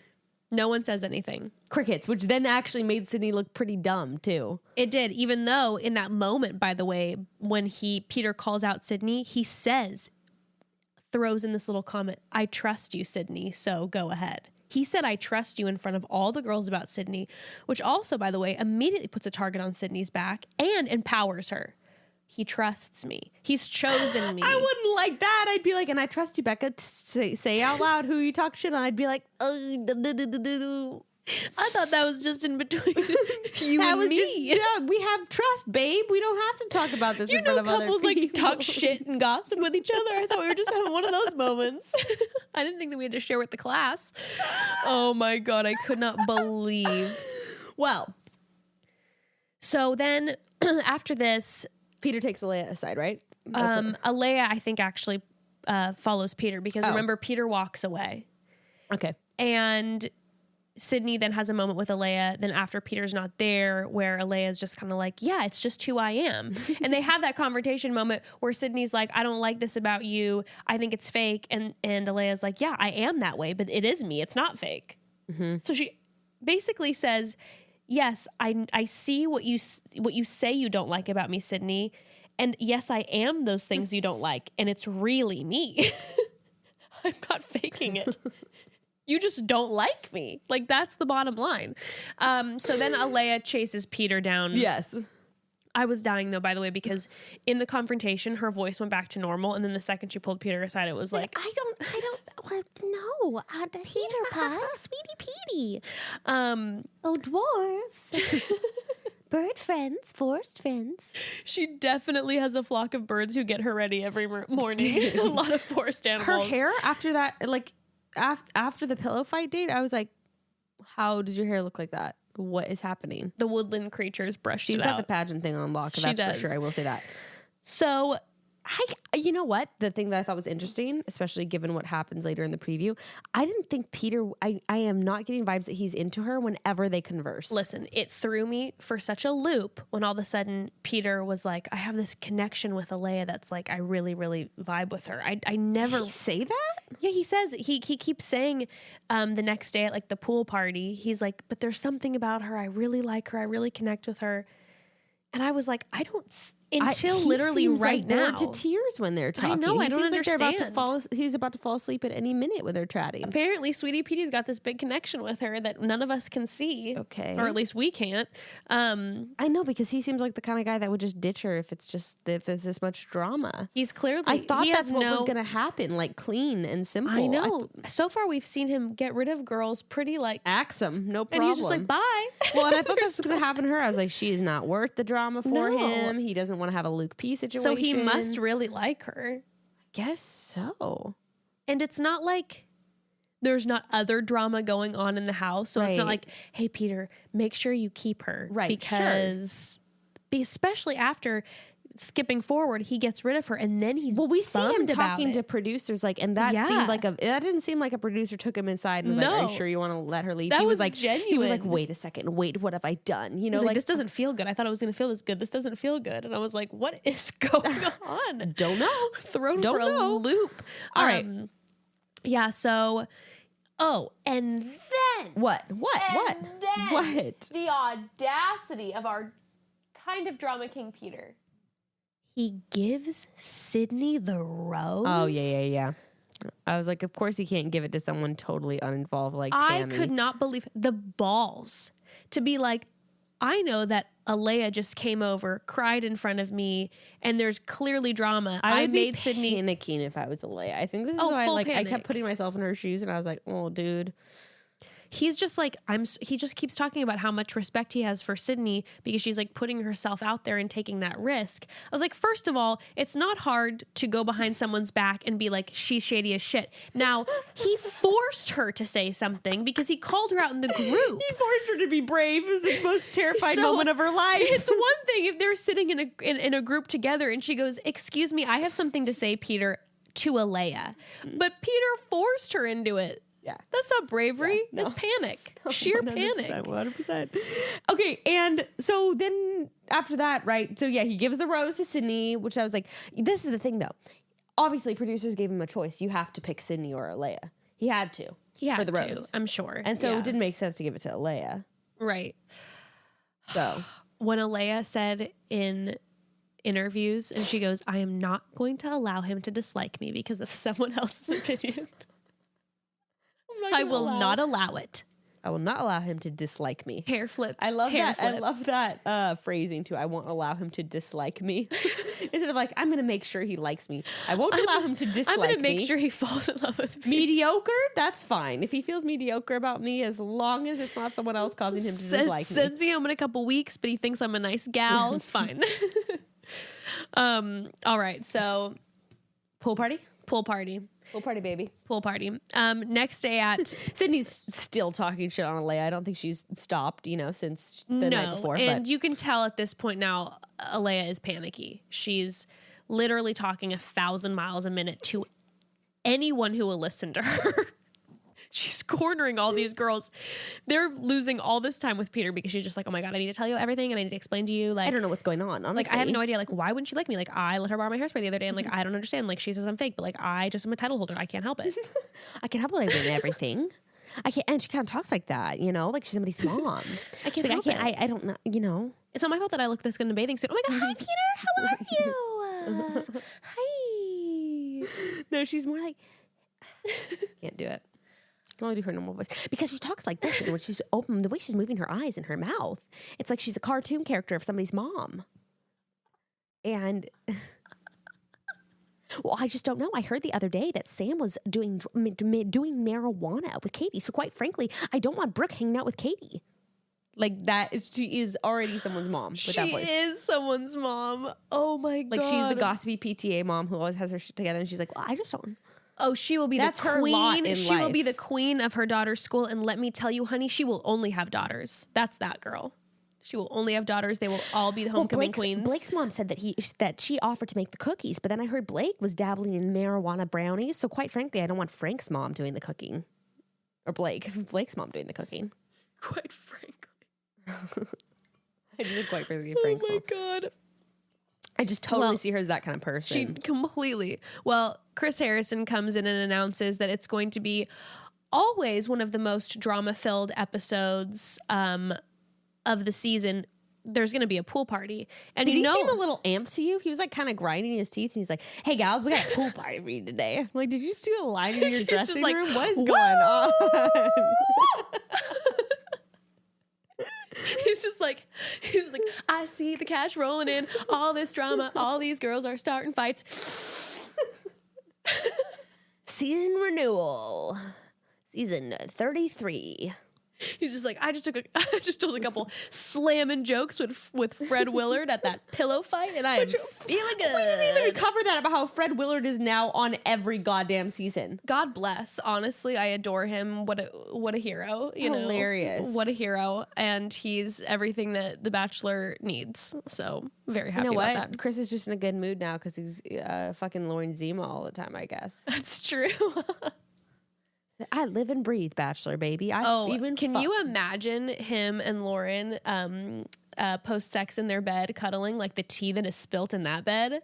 Dude, I just still don't even understand their relationship. To be a fly on the wall of Chris Harrison and Lauren Zima's bedroom, you'd find out all the drama. Bizarre. Do you think they role play Bachelor people? God, I hope not. I really don't want that to be a thing. I hate that, actually. Let's move on. I actually hate that. It makes me really uncomfortable. Okay. Sorry, I don't know if I'm skipping ahead, but we needed to talk about how then suddenly every bitch is talking shit on Alea. Oh, well, yes. Okay, so right before this happens, Peter shows up. Yeah, right? to the pool party, of course. Yeah. And he's in the sweatshirt looking like a sad boy. But then in the sweatshirt to the pool party. He literally came up in a sweatshirt with his shoulders kind of like hunched, and he was like, not feeling good today, guys. I know. There's a little bit of drama, and I don't know, I just feel distracted. So let's party. He literally went from being like, he's like, it's literally Peter like, I feel the need to communicate everything because that's how my parents raised me. So I need to let you know that I do not feel good about today. And mimosas? All around? Let's do this. And then he grabs Sydney. And I had a question for you. So when someone is given a rose earlier and they always are carrying it around, is that do producers make you carry the rose everywhere? Yeah, I think so. Because I've noticed that before, where if someone is given the rose on a date, she literally she carried it around the entire pool party. Like at one point when Alea's like, I need to come talk to you, and she was like on a daybed, she like picked up her rose and like followed Alea. I feel like that's not a thing. She did. That's right. She had the rose with her like it was a leash, and her invisible dog was on it, aka Peter. I feel like that's weird unless you got it on that date. Like, unless she got it early at the pool party, which she didn't. Right? She got it the night before. So, like, I don't She had her rose with her the entire time. I don't really get that. Mm-mm. And then I feel like that's weird. I feel like that wasn't normal. It felt a little uncomfortable to me, but I wasn't sure if producers were like, make sure you carry the rose around so everyone knows that you have a rose. It's easier for the viewers to know. No, you would like get one for like the cocktail party probably, like before the rose ceremony, but like during the day? Like 13 hours after you. Yeah, what? She definitely slept with it on her pillow. They're swapping them out every couple hours because it's wilting. Like something like that. No, that's weird. Good observation. I was a little confused. Okay, before we get into their little conversation, here's the deal. Most of these women are rocking some gorgeous high heels 24/7 around Peter. And I would say maybe give your feet a break, ladies, and put on the most comfortable. Don't. Yeah, maybe just like, avoid those bunions and get the most comfortable, most cute flats in the game. It's ROTHY'S shoes. Why wear Louboutins when you can wear ROTHY'S? Facts. Am I allowed to say that? Yeah, ROTHY'S are stylish, sustainable, comfortable, washable, really all-in-one pair of shoes. They're the perfect flats for life on the go, and they're made out of recycled plastic water bottles, and ROTHY'S has diverted over 35 million water bottles from landfills already. They're fully machine washable. Every time you need to refresh, you can just toss them in there, and it's like getting a fresh pair every laundry day. And as a parent, past nanny, I can say that's a major bonus, especially for kids, whether that means you can wash them after a day at the park and they're good as new, or you can wash your shoes after your child has stepped all over them when their shoes were muddy. Very rude. And also my ROTHY'S are really comfy and really neutral. I wear them many days of the week. So many days. It will blow your mind that these shoes come from plastic water bottles because one, they are so comfortable, like Becca said, and two, they're so cute. I don't even understand how it's possible. They actually come in every array of colors that are changing, prints and patterns. They're available in a range of styles like sneakers, loafers, points, and more. I love the sneakers. And they actually launch new colors and patterns every few weeks, and they sell out constantly. So find your perfect pair today before they're gone, because they go quick. Yeah. So check out all the amazing styles available right now at rothys.com/chatty. Go to rothys.com. That's rothys.com/chatty to get your new favorite flats. There's comfort, style, and sustainability all in one. These are the shoes you've been waiting for. Just head to rothys.com/chatty today. Well, nothing makes me feel more fly than a new pair of kicks and smelling amazing. Fly, new kicks. I sound like Chris Harrison trying to relate to all the kids these days. Whose mom are you? But for real, one of the best feelings for me is having a new scent and really knowing in my heart that I smell good. And the best, most affordable way that I have found to obtain both of these things is through Scentbird. Scent is the most powerful sense you have. A smell can bring on a flood of memories, can influence your mood, and it can, of course, enhance your natural style. Of course. But while you're looking for that signature scent that will make you stand out and keep the memory of you lingering on in your lovers' minds, your taste can be expensive. And buying a full bottom of perfume anytime you want to try something new can be a hit or miss. But with Scentbird, you can have great taste and mix up your fragrance routine without breaking the bank. Whether it's Tom Ford, Gucci, or Versace, Scentbird.com keeps you smelling good month after month. I have found so many great new scents from Scentbird and have now become addicted to mixing up my smell. Love keeping them guessing, you know, all of my men. Scentbird has more than 600 designer brands for you to choose a perfume from each month. And when you choose the perfume you want to try, they'll send you a 30-day supply in this sleek little bottle that you can keep in your bag and get a hit off of whenever you need it, whether you're in a club bathroom, a locker room, a bathroom before a big meeting. You can smell sexy on the go. And with an exclusive offer just for our listeners, you can get 30% off your first month today. So that's only $10 for your first fragrance. You just go to scentbird.com/chatty and use promo code chatty for 30% off your first month. The spelling is SCENT bird.com/chatty to sign up and use promo code chatty to try your first perfume or cologne for just $10. Sign on and smell amazing. I bet Sydney smells good. Maybe that's why Peter's following her around. Maybe. But in their conversation, I was dying because he apologizes for putting her in that position, as he keeps doing during these drama moments. He's just like, I'm so sorry I did that to you. She's like, yeah, okay, bitch. But then Sydney, what a move, goes, don't take my word for it. And like basically, again, kind of hints to him that he should ask around. It's such triggering conversation, especially after his season with Luke P. So he's like, what, does everyone secretly think this about Alea? Like, what the fuck am I missing? Right. Oh, that's a great point. And he did bring that up a couple times where he's like, I'm so nervous. Don't want a Luke P scenario. But yeah, you don't want that. You don't want the Luke P. Also the Jed scenario. Like, what am I going to find out? Always like, freaking forget about Jed. Yeah. Like when you're talking about being somebody fake, it's like, what is two Alea key players hiding? in Hannah's season that Peter could be triggered by. But then the first person that Peter talks to, by the way, is Kelsey. I'm thrown off because literally a day ago, Peter like almost let Kelsey go. Hannah, the drama with screaming. Hannah and Kelsey is behind them. They're basically fast friends compared to this new drama. They are old news.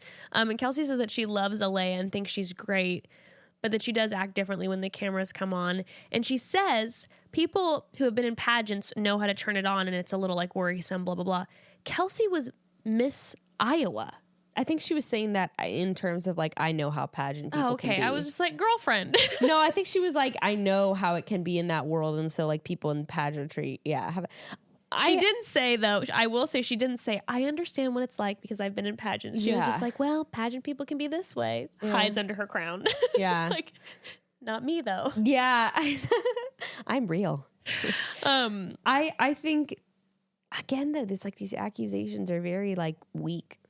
Like, yes. She has trouble turning off the pageant thing for the camera. Okay. That's what every single person, when he talks to Natasha, Lexi, everyone's just like, yeah, she turns it on for the camera. But it's not like That's like if you were the Bachelorette and you had a male model and everyone kept being like, well, he's different. Like when the camera turns on, he turns his charm and personality on. It's like, okay. Right. It's not like they're saying she doesn't like you, Peter. Or and like when you're around, she's talking about other she guys. treats the girls differently when you're not around. Right. It's just like she turns it on for the camera. So she's maybe like low key in the second that a camera. Perfect. And I'm going to be honest with you. If I was on The Bachelor and the cameras weren't around, I'd take off all my makeup and I'd probably lay in a pile and not talk to anybody. And the second the cameras would come around, all my makeup would be on and I'd be super like, hey, what's going on? Top of the morning. Yes, I would be more engaged because it's television.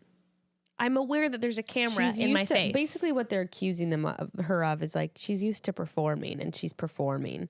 It's like, all right, but I think the bigger issue is like, who's the real Alea? And if it's pretty fucking similar to who she's putting on for the camera, then that's kind of up to him on where he wants to go from there. Exactly. And I don't know what's actually going on in the house, but I will say this. If Alea feels the pressure of the pageant world, is maybe somewhat of a perfectionist. Yep. Because of how she was raised. Definitely. Have you seen her eyelashes? Have you seen her eyelashes? And if she was raised, I'll use my, like, if she's anything like me, for example, most people think I'm an extrovert because when I'm out, I'm very extroverted. But the second I get home, I'm fully shut down. I'm silent. I'm an introvert. If I was living with a group of people, I'd have to really balance my energy. And when I would be on around people, I would be wild and fully on because that is me. I don't think that would give. I can't see people talking shit on you about that though. That's why it's like Alea's. It's a little deeper than that. Well, no, for sure. But I think I'm not like a performer like Alia, where I'm like I wouldn't be comfortable. Well, it'd also be a different walking kind of around in a crown. Maybe. I'm not comfortable walking around in a crown. The difference is you're going to be a little more fun and wild, whereas she is like, right. Yeah, greetings, I'm not that way. But maybe she's one of those people who's like who balances her energy that way. I don't know. Well, I just think like regardless of what it is, it's just telling that no one really had anything specific to say about her. Yeah, it was no kind of one said like I saw her do this or I heard her say this, and there was none of that. No, and Peter's basically kind of prodding, going, "Is this true?" And then the girls are going, yeah, she does turn it on for the camera. And if I was one of the competitors in this, I'd go, oh, okay, cool. He might send Alayah home. Sure, exactly. Sure, yeah. And she puts it on for the camera. People are saying how she really feels. Like, yeah, I mean, I don't know if she's like the realest person out there. And Lexi says, I'm not really drawn to her. She's not really my deal. I'd probably feel the same way as Lexi. Be like, yeah, she's not really my cup of tea. Yeah, sure. Maybe she turns it on for the camera. Well, but like, I don't know. Who said those? Someone's that was Victoria P. Someone said something to the effect of like, but like I think maybe she's not the right girl for you. And I was like, yeah, it's going a little far. So going a little far, buddy. Well, okay, but we have to talk about Sydney and Alayah talking. Yes. First of all, I'm like, why is Alayah taking Sydney aside? And it just, I don't know. Sydney just has like a weird fixation on her. That's what I was taking away from this. Yeah. I was just like, what has Alayah fucking... I think it's exactly what you called it. I think she is triggering. But I'm like, what the fuck has Alayah done to you? And why do you hate her so much? Well, I think you can see too by like last week when Hannah Brown showed up and Sydney was one of the two. Her and Natasha were very upset by Hannah Brown coming. Yeah. And they were the two people who basically confronted Peter about it. Yeah. And Natasha, obviously, like that was actually what was really bothering her was like the ex showing up. Mm-hmm. Sydney seemed, now that we're seeing she's bothered by Hannah Brown, now she's bothered by Alayah. It does seem to maybe be kind of like a triggering thing of that type of person, because it's like she was bothered last week by Hannah Brown being there. Now she's bothered by Alayah, the other like beauty queen. Well, some of the stuff. So when they were sitting down, I mean, she was just like, do you have feelings? Do you have emotions? Yeah, and I'm like, really whoa, mean. whoa.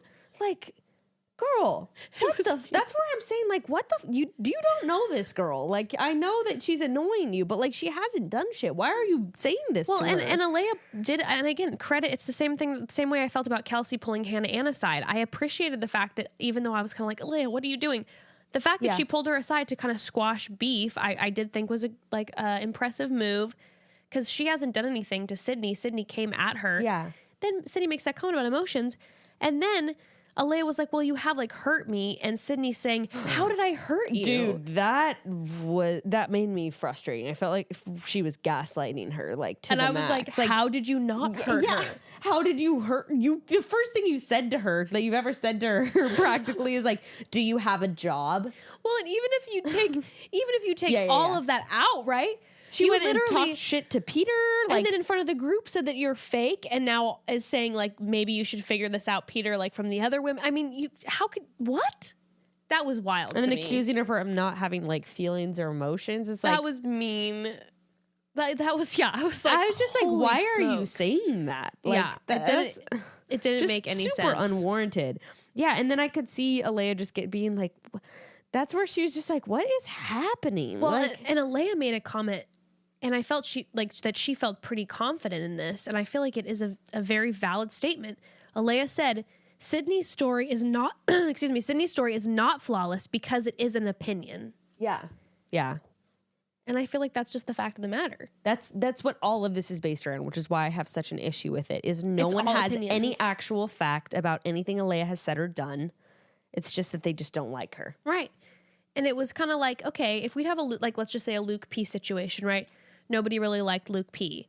He was kind of pulling like a Hannah Ann thing where at the very beginning he's pulling her aside a bunch. Okay, people don't like him in the house. But then all of a sudden Luke P is saying these outrageous he's getting things. super angry. He's lying about things that people have said. All this. Okay, these are valid reasons to be like, hey, Hannah. And factual reasons. Exactly. Like things you can lay out and be like, here are the reasons why this person is not good. The men were valid on Hannah's season to go to Hannah and be like, you should be worried about Luke P. Yeah. He physically injured someone. Okay, so like... This guy's got issues. No. But these are just opinions about Alea. Well, okay, now for a break, Madison is in the perfect position. Oh, I wrote smart girl staying away from the drama. Not only she is so smart, so genuine and real, and that's why he has to go to her. Because... You know, he even says that. He even calls her genuine. He said it last night. He goes, Madison, she's just so genuine. I was like, and real. She was like, oh, great caption idea. Let me put it in my notes. And real. Don't forget real. Don't forget real. It's a valid part of it. Or a huge part of it. She's just in the best situation when it comes to him because he's just like the best. Hey, I've been waiting to see you. Like you're just removed from all this shit. I was dying when she's like, it was so special to me that date we had because I know family means so much to you, but it also means so much to me too. I'm like, you guys have said this to each other 5,000 times. We get it. You're turned on by families. It's literally the only thing you guys have said to each other. Do you guys want to fuck each other's families? What's happening? Or you guys want to do like a family swap situation? I don't understand. And I'm also like, yeah, but bitch, his family isn't important to you, or they shouldn't be. You don't know them. Yeah, it's like, what? Well, she does have a nicely framed photo of them. That's true. That's true. She knows them now. Mm-hmm. She knows them now. But yeah, so that's just great. Great. She is soaring ahead. Soaring. And you know, all right. Then Peter, I believe, goes to talk to Alayah again.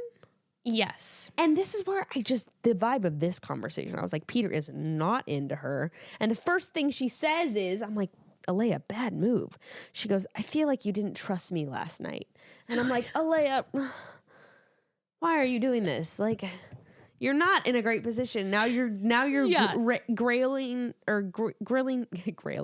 you're grilling Peter about how he didn't seem to trust you. Yeah, don't make him the bad guy in this situation. Not good. And again, in typical form, I do appreciate that Peter confronts the situation immediately and says to her, do you see why some of the girls in the house maybe feel like you're fake? Do you understand that?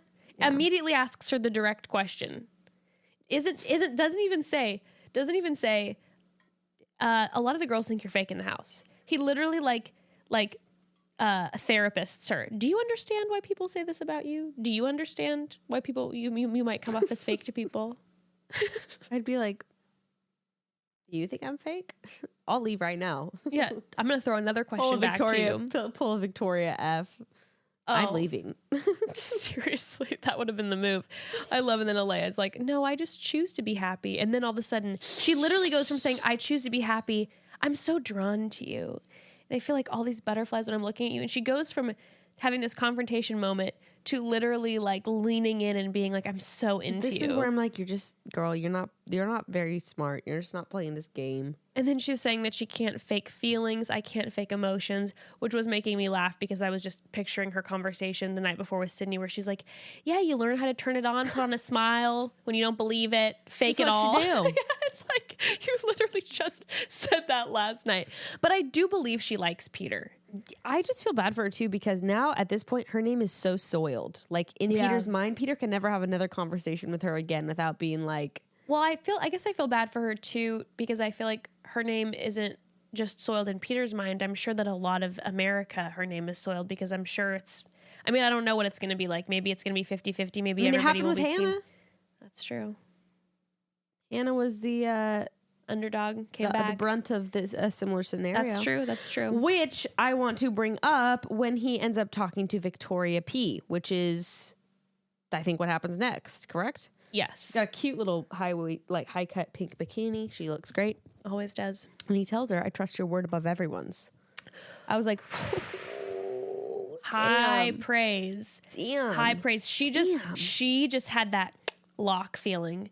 Hearing that from him is just like, ooh, all right. Dude, if someone told me that, I'd be like, yes, you do. Say it again. But also, I think this is also a little bit of his like mommy complex with her potentially. You really think she's not going to make it past 4? Final 4? I don't think so. I think he's drawn to crazy. I think, and I mean crazy in like a fun, spicy way. Maybe not so fun. Maybe not so fun, but you never know. More of the drama. But I think he is drawn to drama, and I think that Victoria is too like predictable. Let's get married, and I'm going to cook you a perfect meal every single night, and I'm not going to make you panic ever. True. And I think maybe Peter wants to freak out sometimes, and be concerned that his girl might leave him. For real. Well. All right, then, so Victoria P brings up how, I'm a little confused by this, because I guess we're getting conflicting things where, like, Alea says that they've known, later on, Alea says that they've known each other for, like, a long time and are, like, kind of close, but then, like, it's weird, because Victoria P seems like, without missing a beat and without even being prompted, she said, I've spent, like, a total of 3 hours with her. I believe Victoria P in this situation. I do, but I also thought, unless they're editing it out, I also thought it was weird that she immediately was like, I've spent almost no time with her, Alayah, almost as if she knew that Alayah was going to say that they were friends. See, I kind of read, that's definitely a possibility. When I was watching, I read it kind of in a way where she was trying to be like, hey, I could be wrong. I don't really know her, and I don't want to talk trash on her. I know her, but I know her maybe a total of 3 hours. I'm not like close with her.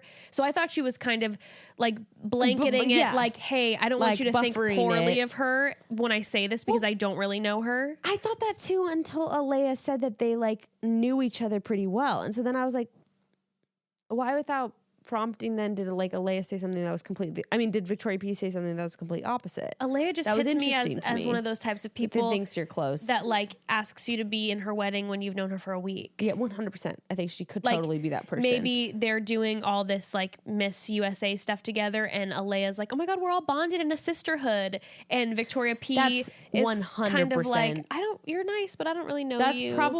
That's probably like 95% chance of being right. There was just a 5% where I was like, that's really weird that like she did bring it up when Alayah said something after that was in direct contradiction to that. So that's kind of like interesting. Yes. I don't know if like, I don't feel like I distrust Victoria P. I just thought that was interesting. And like it could be the one way, but there's also a slight possibility that it could be for some other reason. I would imagine it's maybe the type of situation where it's just two people with two different personalities who like one person's like, we're not close. And the other person's like, we're so close. Like, I know there are people in my life who, you know, have literally like asked Evan to be in their wedding and are like, we're best friends. And Evan are like, we don't even like know, you know, people just feel connected in different But then ways. also like, how would they know that each other was nominated to be on like, or was in the running to be on the show? It's definitely true. Like, I mean, unless they were both running their mouths and like word got around, but like if it was maybe like if like, you know, contact? Victoria P, Miss Louisiana is friends with like Miss Arkansas, and Miss Arkansas is friends with Miss, North Dakota, and she tells that, and then she's like, oh, I think Alea is going to be on the show too, and then Alea and Victoria end up getting connected. Okay, I'm just playing, and by the way, I'm just playing devil's advocate for Alea because I feel like everyone's going to kind of go after, now that we're talking about it, I think that everyone will go after Alea, and I just want to make sure we see all sides of the possibilities because we haven't really seen anything. Right. If I'm playing attorney right now, we haven't seen anything besides circumstantial evidence. If you're pulling against a Kelly. Alea. yes, no, 100%. We've seen all just circumstantial, hearsay, opinion based. Haven't seen anything fact based. So I want to give Alea the benefit of the doubt. But yeah, it's just interesting because then, I mean, they were in contact then. Like they obviously had a conversation, which is when. Well, and to your point, what is interesting is when later on in the episode, Alea gets sent home, she says that I'm just disappointed because I believe that what Victoria P said sent me home. So maybe when Alea comes back and is like, I have some things to say. Maybe it's really more about Victoria P than Sydney. Yeah. That's actually, I hadn't even considered that. I hadn't thought about it either. Probably now until true. Yeah. That's probably what it is because I think, so that makes me question some things. The wheels are turning because, like I said, we're firing off. We're creating a Bachelor stew right now. We're throwing in ingredients. Well, like we said, it doesn't seem like it's just like someone crossing Alea is enough to get her worked up because she has not seemed worked up at all against Sydney. And the fact that she seems worked up coming back, I'm like, do we really need #justice for Alea? Like, did Victoria P actually do her dirty? Maybe she did. Maybe she did. Maybe this is this weird villain feeling that I have, even though I really like Victoria P. I've got this weird thing in the back of my brain where the alarm bells are going off a little bit. I don't know either. But so Victoria P, which would be really cunning in the way she brought this up if that really is the case, because Victoria P is just like, actually. On one hand. Well, because I even wrote in my notes, I said I appreciated the fact that Victoria P had plenty of time to be with Peter and never brought this up, even in the past 24 hours. She didn't seek Peter out.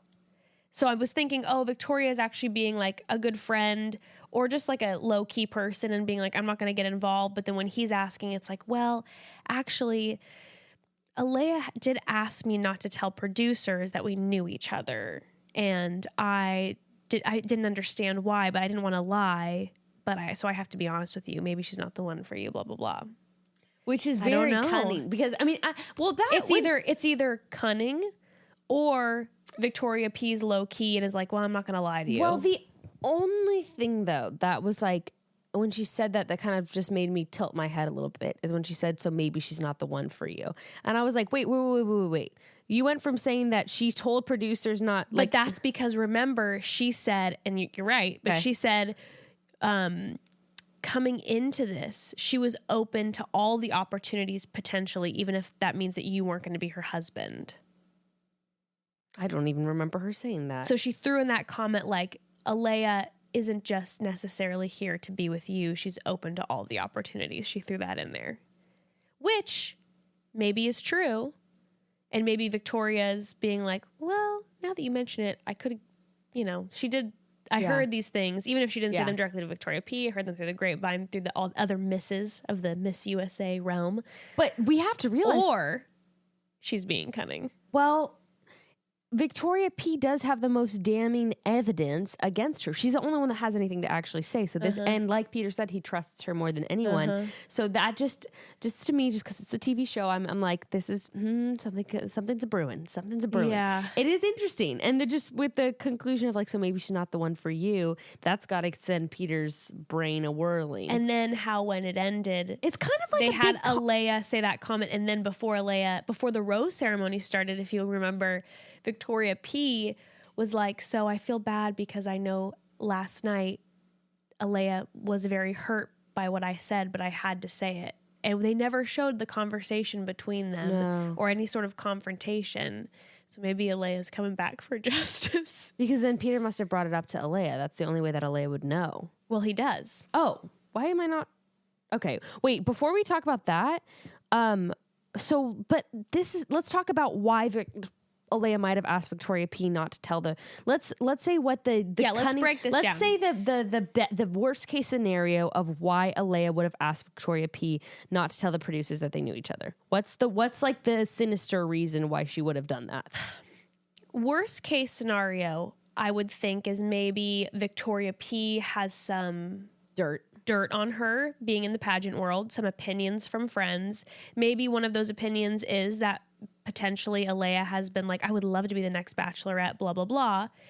If that's the worst, then Victoria P actually handled this in a very classy way, because then she didn't actually make Alayah sound like this terrible, oh my God, here's all this dirt, and she said this, this, and that. Alayah, if that's the case, Victoria P played this very eloquently and kindly.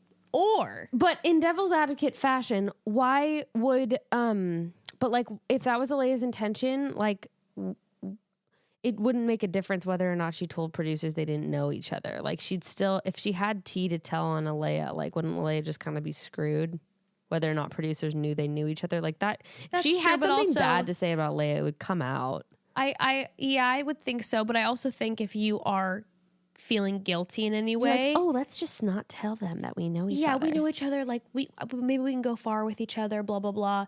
And then she's maybe concerned that if producers find out that they know each other, that they're going to try to pit them against each other and start drama. Okay, so that's what I thought. I thought that she was worried that they were going to try to make it a Hannah and Kaylin situation because she saw how the pageant drama went down the year before, which I felt like was valid. And then what her defense was, which I actually believe it, because I don't think that Alayah is like with it enough to like make it up on the fly. Yeah. Like, I'm sorry. I feel like I'm being rude, but like, I can't give her enough credit to like, she basically was like, I thought neither of us would have a shot if like they were going to cast us both for the season. And I was like, I can kind of see you actually believing that. Yeah. There's definitely a part of me that thinks that maybe she genuinely got the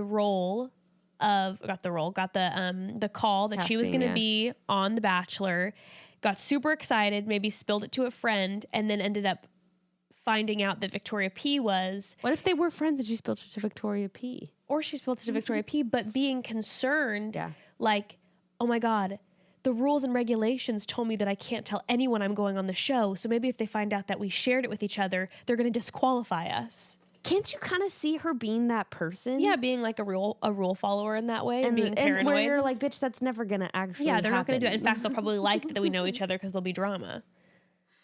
I don't know. They literally cast 17 people who are trying out for Miss USA or whatever, competing for Miss USA. They know that we know each other. I think the truth will come out. I just have my money on the underdog of the theories.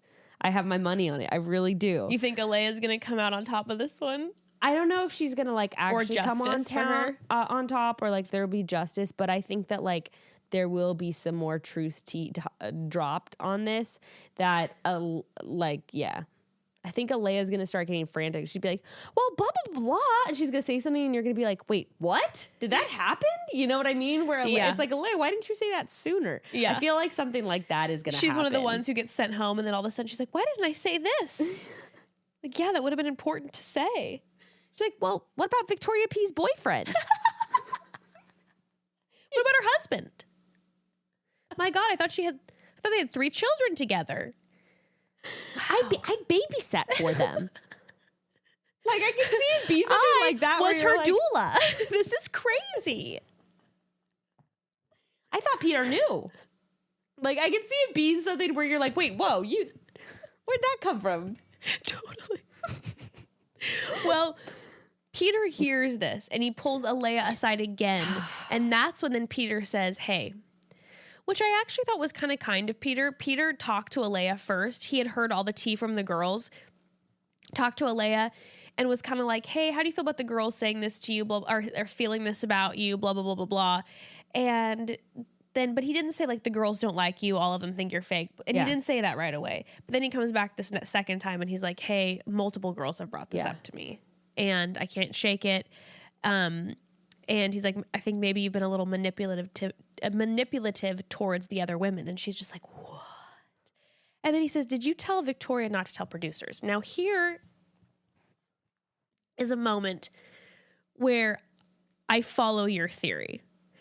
Because he says, did you tell Victoria to not tell producers? And it's the longest silence I've ever heard. And her face is just like this. And it's like the wheels aren't going. It's like she's not processing what he's saying. And it didn't feel like this quick cover up to be like, what? Like, what are you talking about? She's literally just like this. Trying to process. Like, Victoria P., my friend? My blood sister?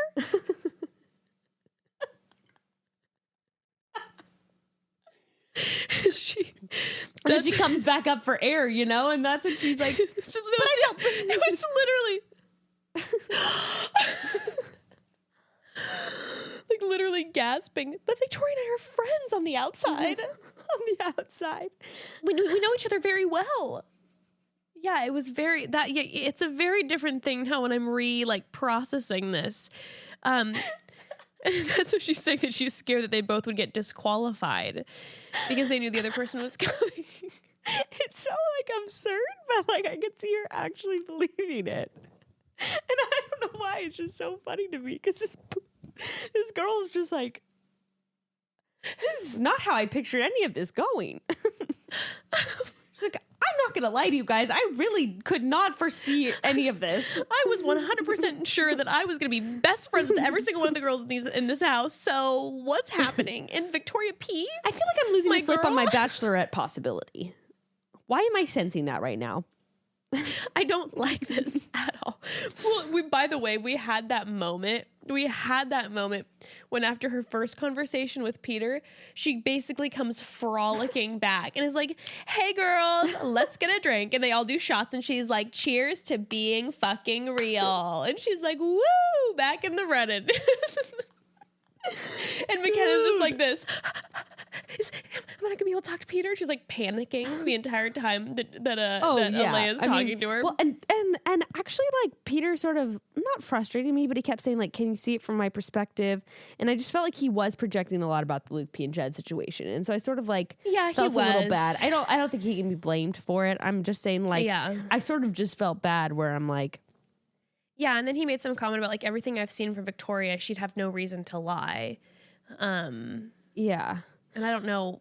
Meanwhile, during all of this, Hannah Ann's modeling a pilot's hat at almost every single opportunity when the camera, the girls are all fighting. Meanwhile, Hannah Ann is like, ooh, literally, when they were sitting on that daybed and Alayah won't shut up for hours and McKenna's sitting there in the fetal position, almost panicking, just what? I'm trying to be a good friend to her, but is she still talking?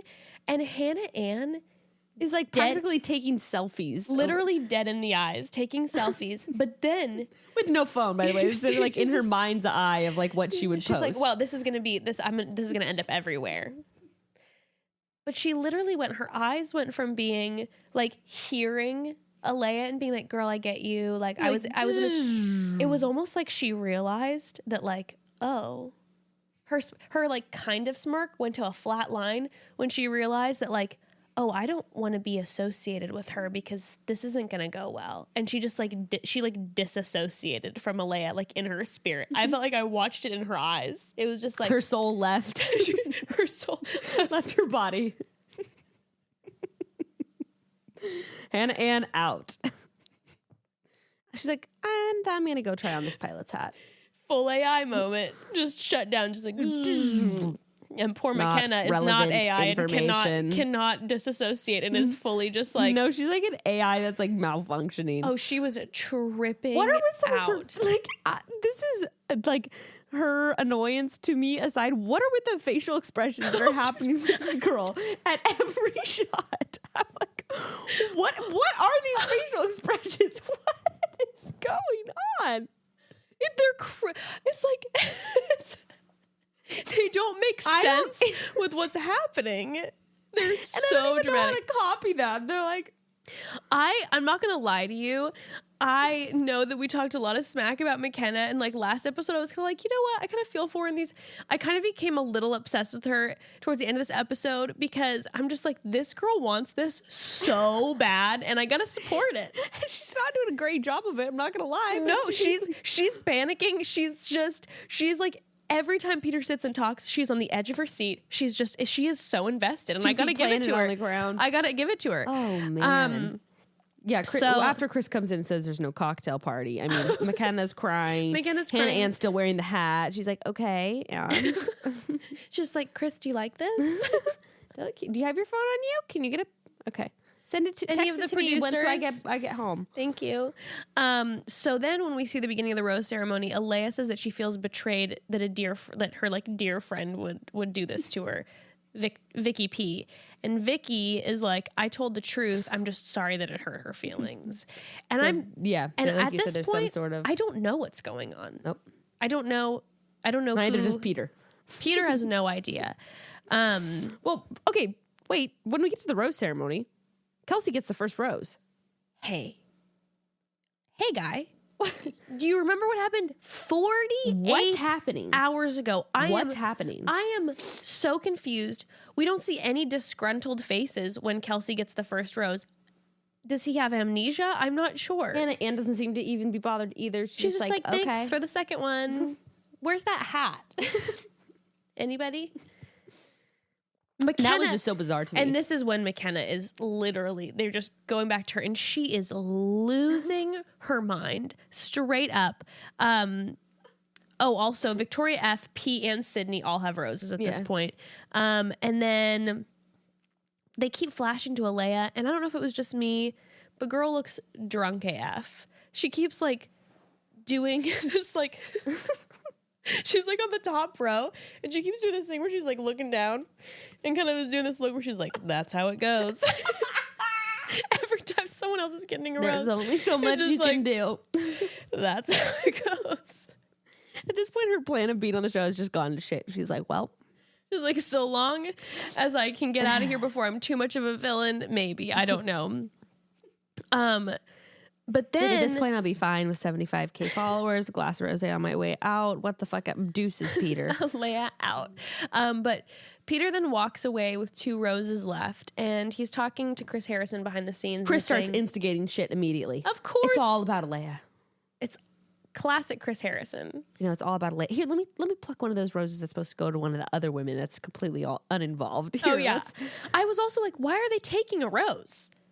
That's what I'm saying. Like, hey, why can't McKenna and Alea just stay? Why does he feel the need? Chris is like, we actually miscalculated and we only have 17 plane tickets to Aruba. So someone's gotta go. But he's telling Chris that he's super, super drawn to Alea, but he doesn't want to regret his decision because he's confused and blah, blah, blah. And then I'm dying because in an interview moment, McKenna says, what breaks my heart is that Peter might miss out on the opportunity to get to know me and what I have to offer. That's what breaks my heart for him. She's getting me, guys. I'm like kind of becoming a McKenna stan. I'm like, McKenna. The faces, the panic. Like, I won't get to know him. She's like, he will miss out on knowing me. What is breaking my heart is that Peter will not have the opportunity to get to know me and what I have to offer. Her face is like, she literally looked like this the whole night. Like, full she's panic. Like auditioning for like a horror movie or something. Full panic, which, girl, I have to say, I feel you because I can't hide my, I cannot hide my feelings off my face. I've never seen a feeling like that. I've never experienced that feeling. She's got a lot of extreme feelings. She's got a lot of extreme ones. Well, McKenna does get a rose. Spoiler. She does. And I was shocked that he actually gave it to McKenna and not Alea. I was pretty convinced that Alea was going to get it because he kind of was the fact that he was like, I'm so drawn to her. I'm so drawn to her. I didn't think so because I thought that he would be like, you know, the drama's not worth it. I didn't think Alea was getting it. But what really threw me off is then after he sent her home, him panicking. Yes. So who went home was Alea. Oh, yeah. Sarah. Alexa. I'm so sad. Oh my God, I didn't even notice that's how little screen time they gave her. By the way, if you don't give Alexa, ABC, if you don't give Alexa a paradise moment, we riot. I know. we riot. They have to. They have to send all of the black and brown girls from the show because they're not going to make it past week 5 because, you know, that's how it goes. So they have to go to Paradise to diversify the beach. This angers me. But I'm so into Alexa, so she was too cool for the show anyway. But that's why she's got to go in Paradise, and she's gonna be just like this badass bitch. But also she has to. Alexa, if you're listening, you also got to assert yourself out a little more because you can't do the whole thing where like, "How's your day going?" She's like, "It's okay." When you meet the Bachelor, but like also, can you just imagine her like on Paradise, just gorgeous, just like laying in the sand, and like the men coming up to her and being like, "You seemed really dope on Peter's season," and she's just like, "Yeah, cool." You're assuming that there's going to be cool guys coming on the next season. That's very true. God, Lord only knows. I'm assuming that there'll be some cool guys. Okay, so then Jasmine. Then I think Jasmine. I got everyone. Who's Jasmine? Jasmine, her and Alexa were hanging out a lot. We did not see her at all. Well, I think it's Jasmine. So, just what really threw me for a loop is, then immediately Alea's gone, and then he's like, I think I need to bring her back. But I mean, I will say, Alia really gave Peter a moment before she left. She grabbed him. She got as intimate of eye contact as she could, and she was just like, I understand. I know. And then she just kept kind of holding on to him like she wanted him to chase her so bad. And it looks like it might have worked. It looks like it might have. So looks like she's coming back, bitches. So yeah, so we end up seeing that next week. It looks like Alea's coming back. We hear Victoria P saying that they have the strongest connection, which is now making my wheels turn, thinking Alea's coming for Victoria P blood, because we hear Victoria saying that they have the strongest connection. So she feels really solid. So Alea's going to mess that up. Good deducing.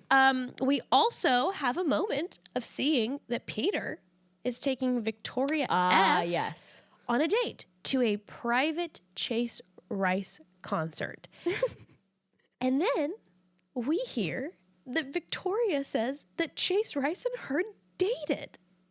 And the look on both of their faces is so genuine and real. Well, we do have a little bit of tea. We do have a little bit of tea. Apparently, like, the tea is that they really didn't like this. This wasn't even a producer move. Like, they booked him for the show, then found out after that it was Victoria's ex, and then put him on her date. Yes. So they didn't But they didn't hire him. No, they did not dig up a Victoria or an ex of someone and put it on the show. This was as organic as it's going to get on The Bachelor. I cannot believe. I am so excited. I cannot even explain to you how excited I am. Did you see that she was modeling a beautiful White Lives Matter shirt? Oh, yeah, saw that one. Okay, so we should touch on this for a second. What is there to touch on? That says it all. That statement says it all.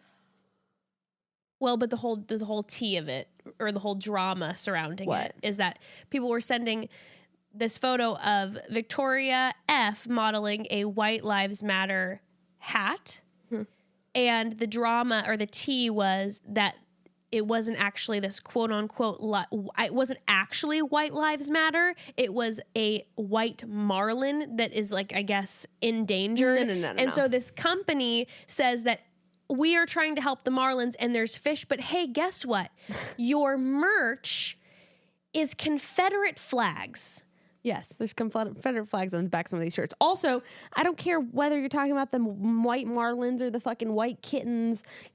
Don't play off of a campaign about black people being shot and then be like, it's a play on Black Lives Matter, but we're talking about saving fish. We're going to be a little shock jockey and say White Lives Matter. But this is my thing too. Beyond even that, that's got to be bullshit. The most idiotic thing to ever do, if that's the truth, that they're like, oh, we're just trying to shock people and it's actually like a marlin thing.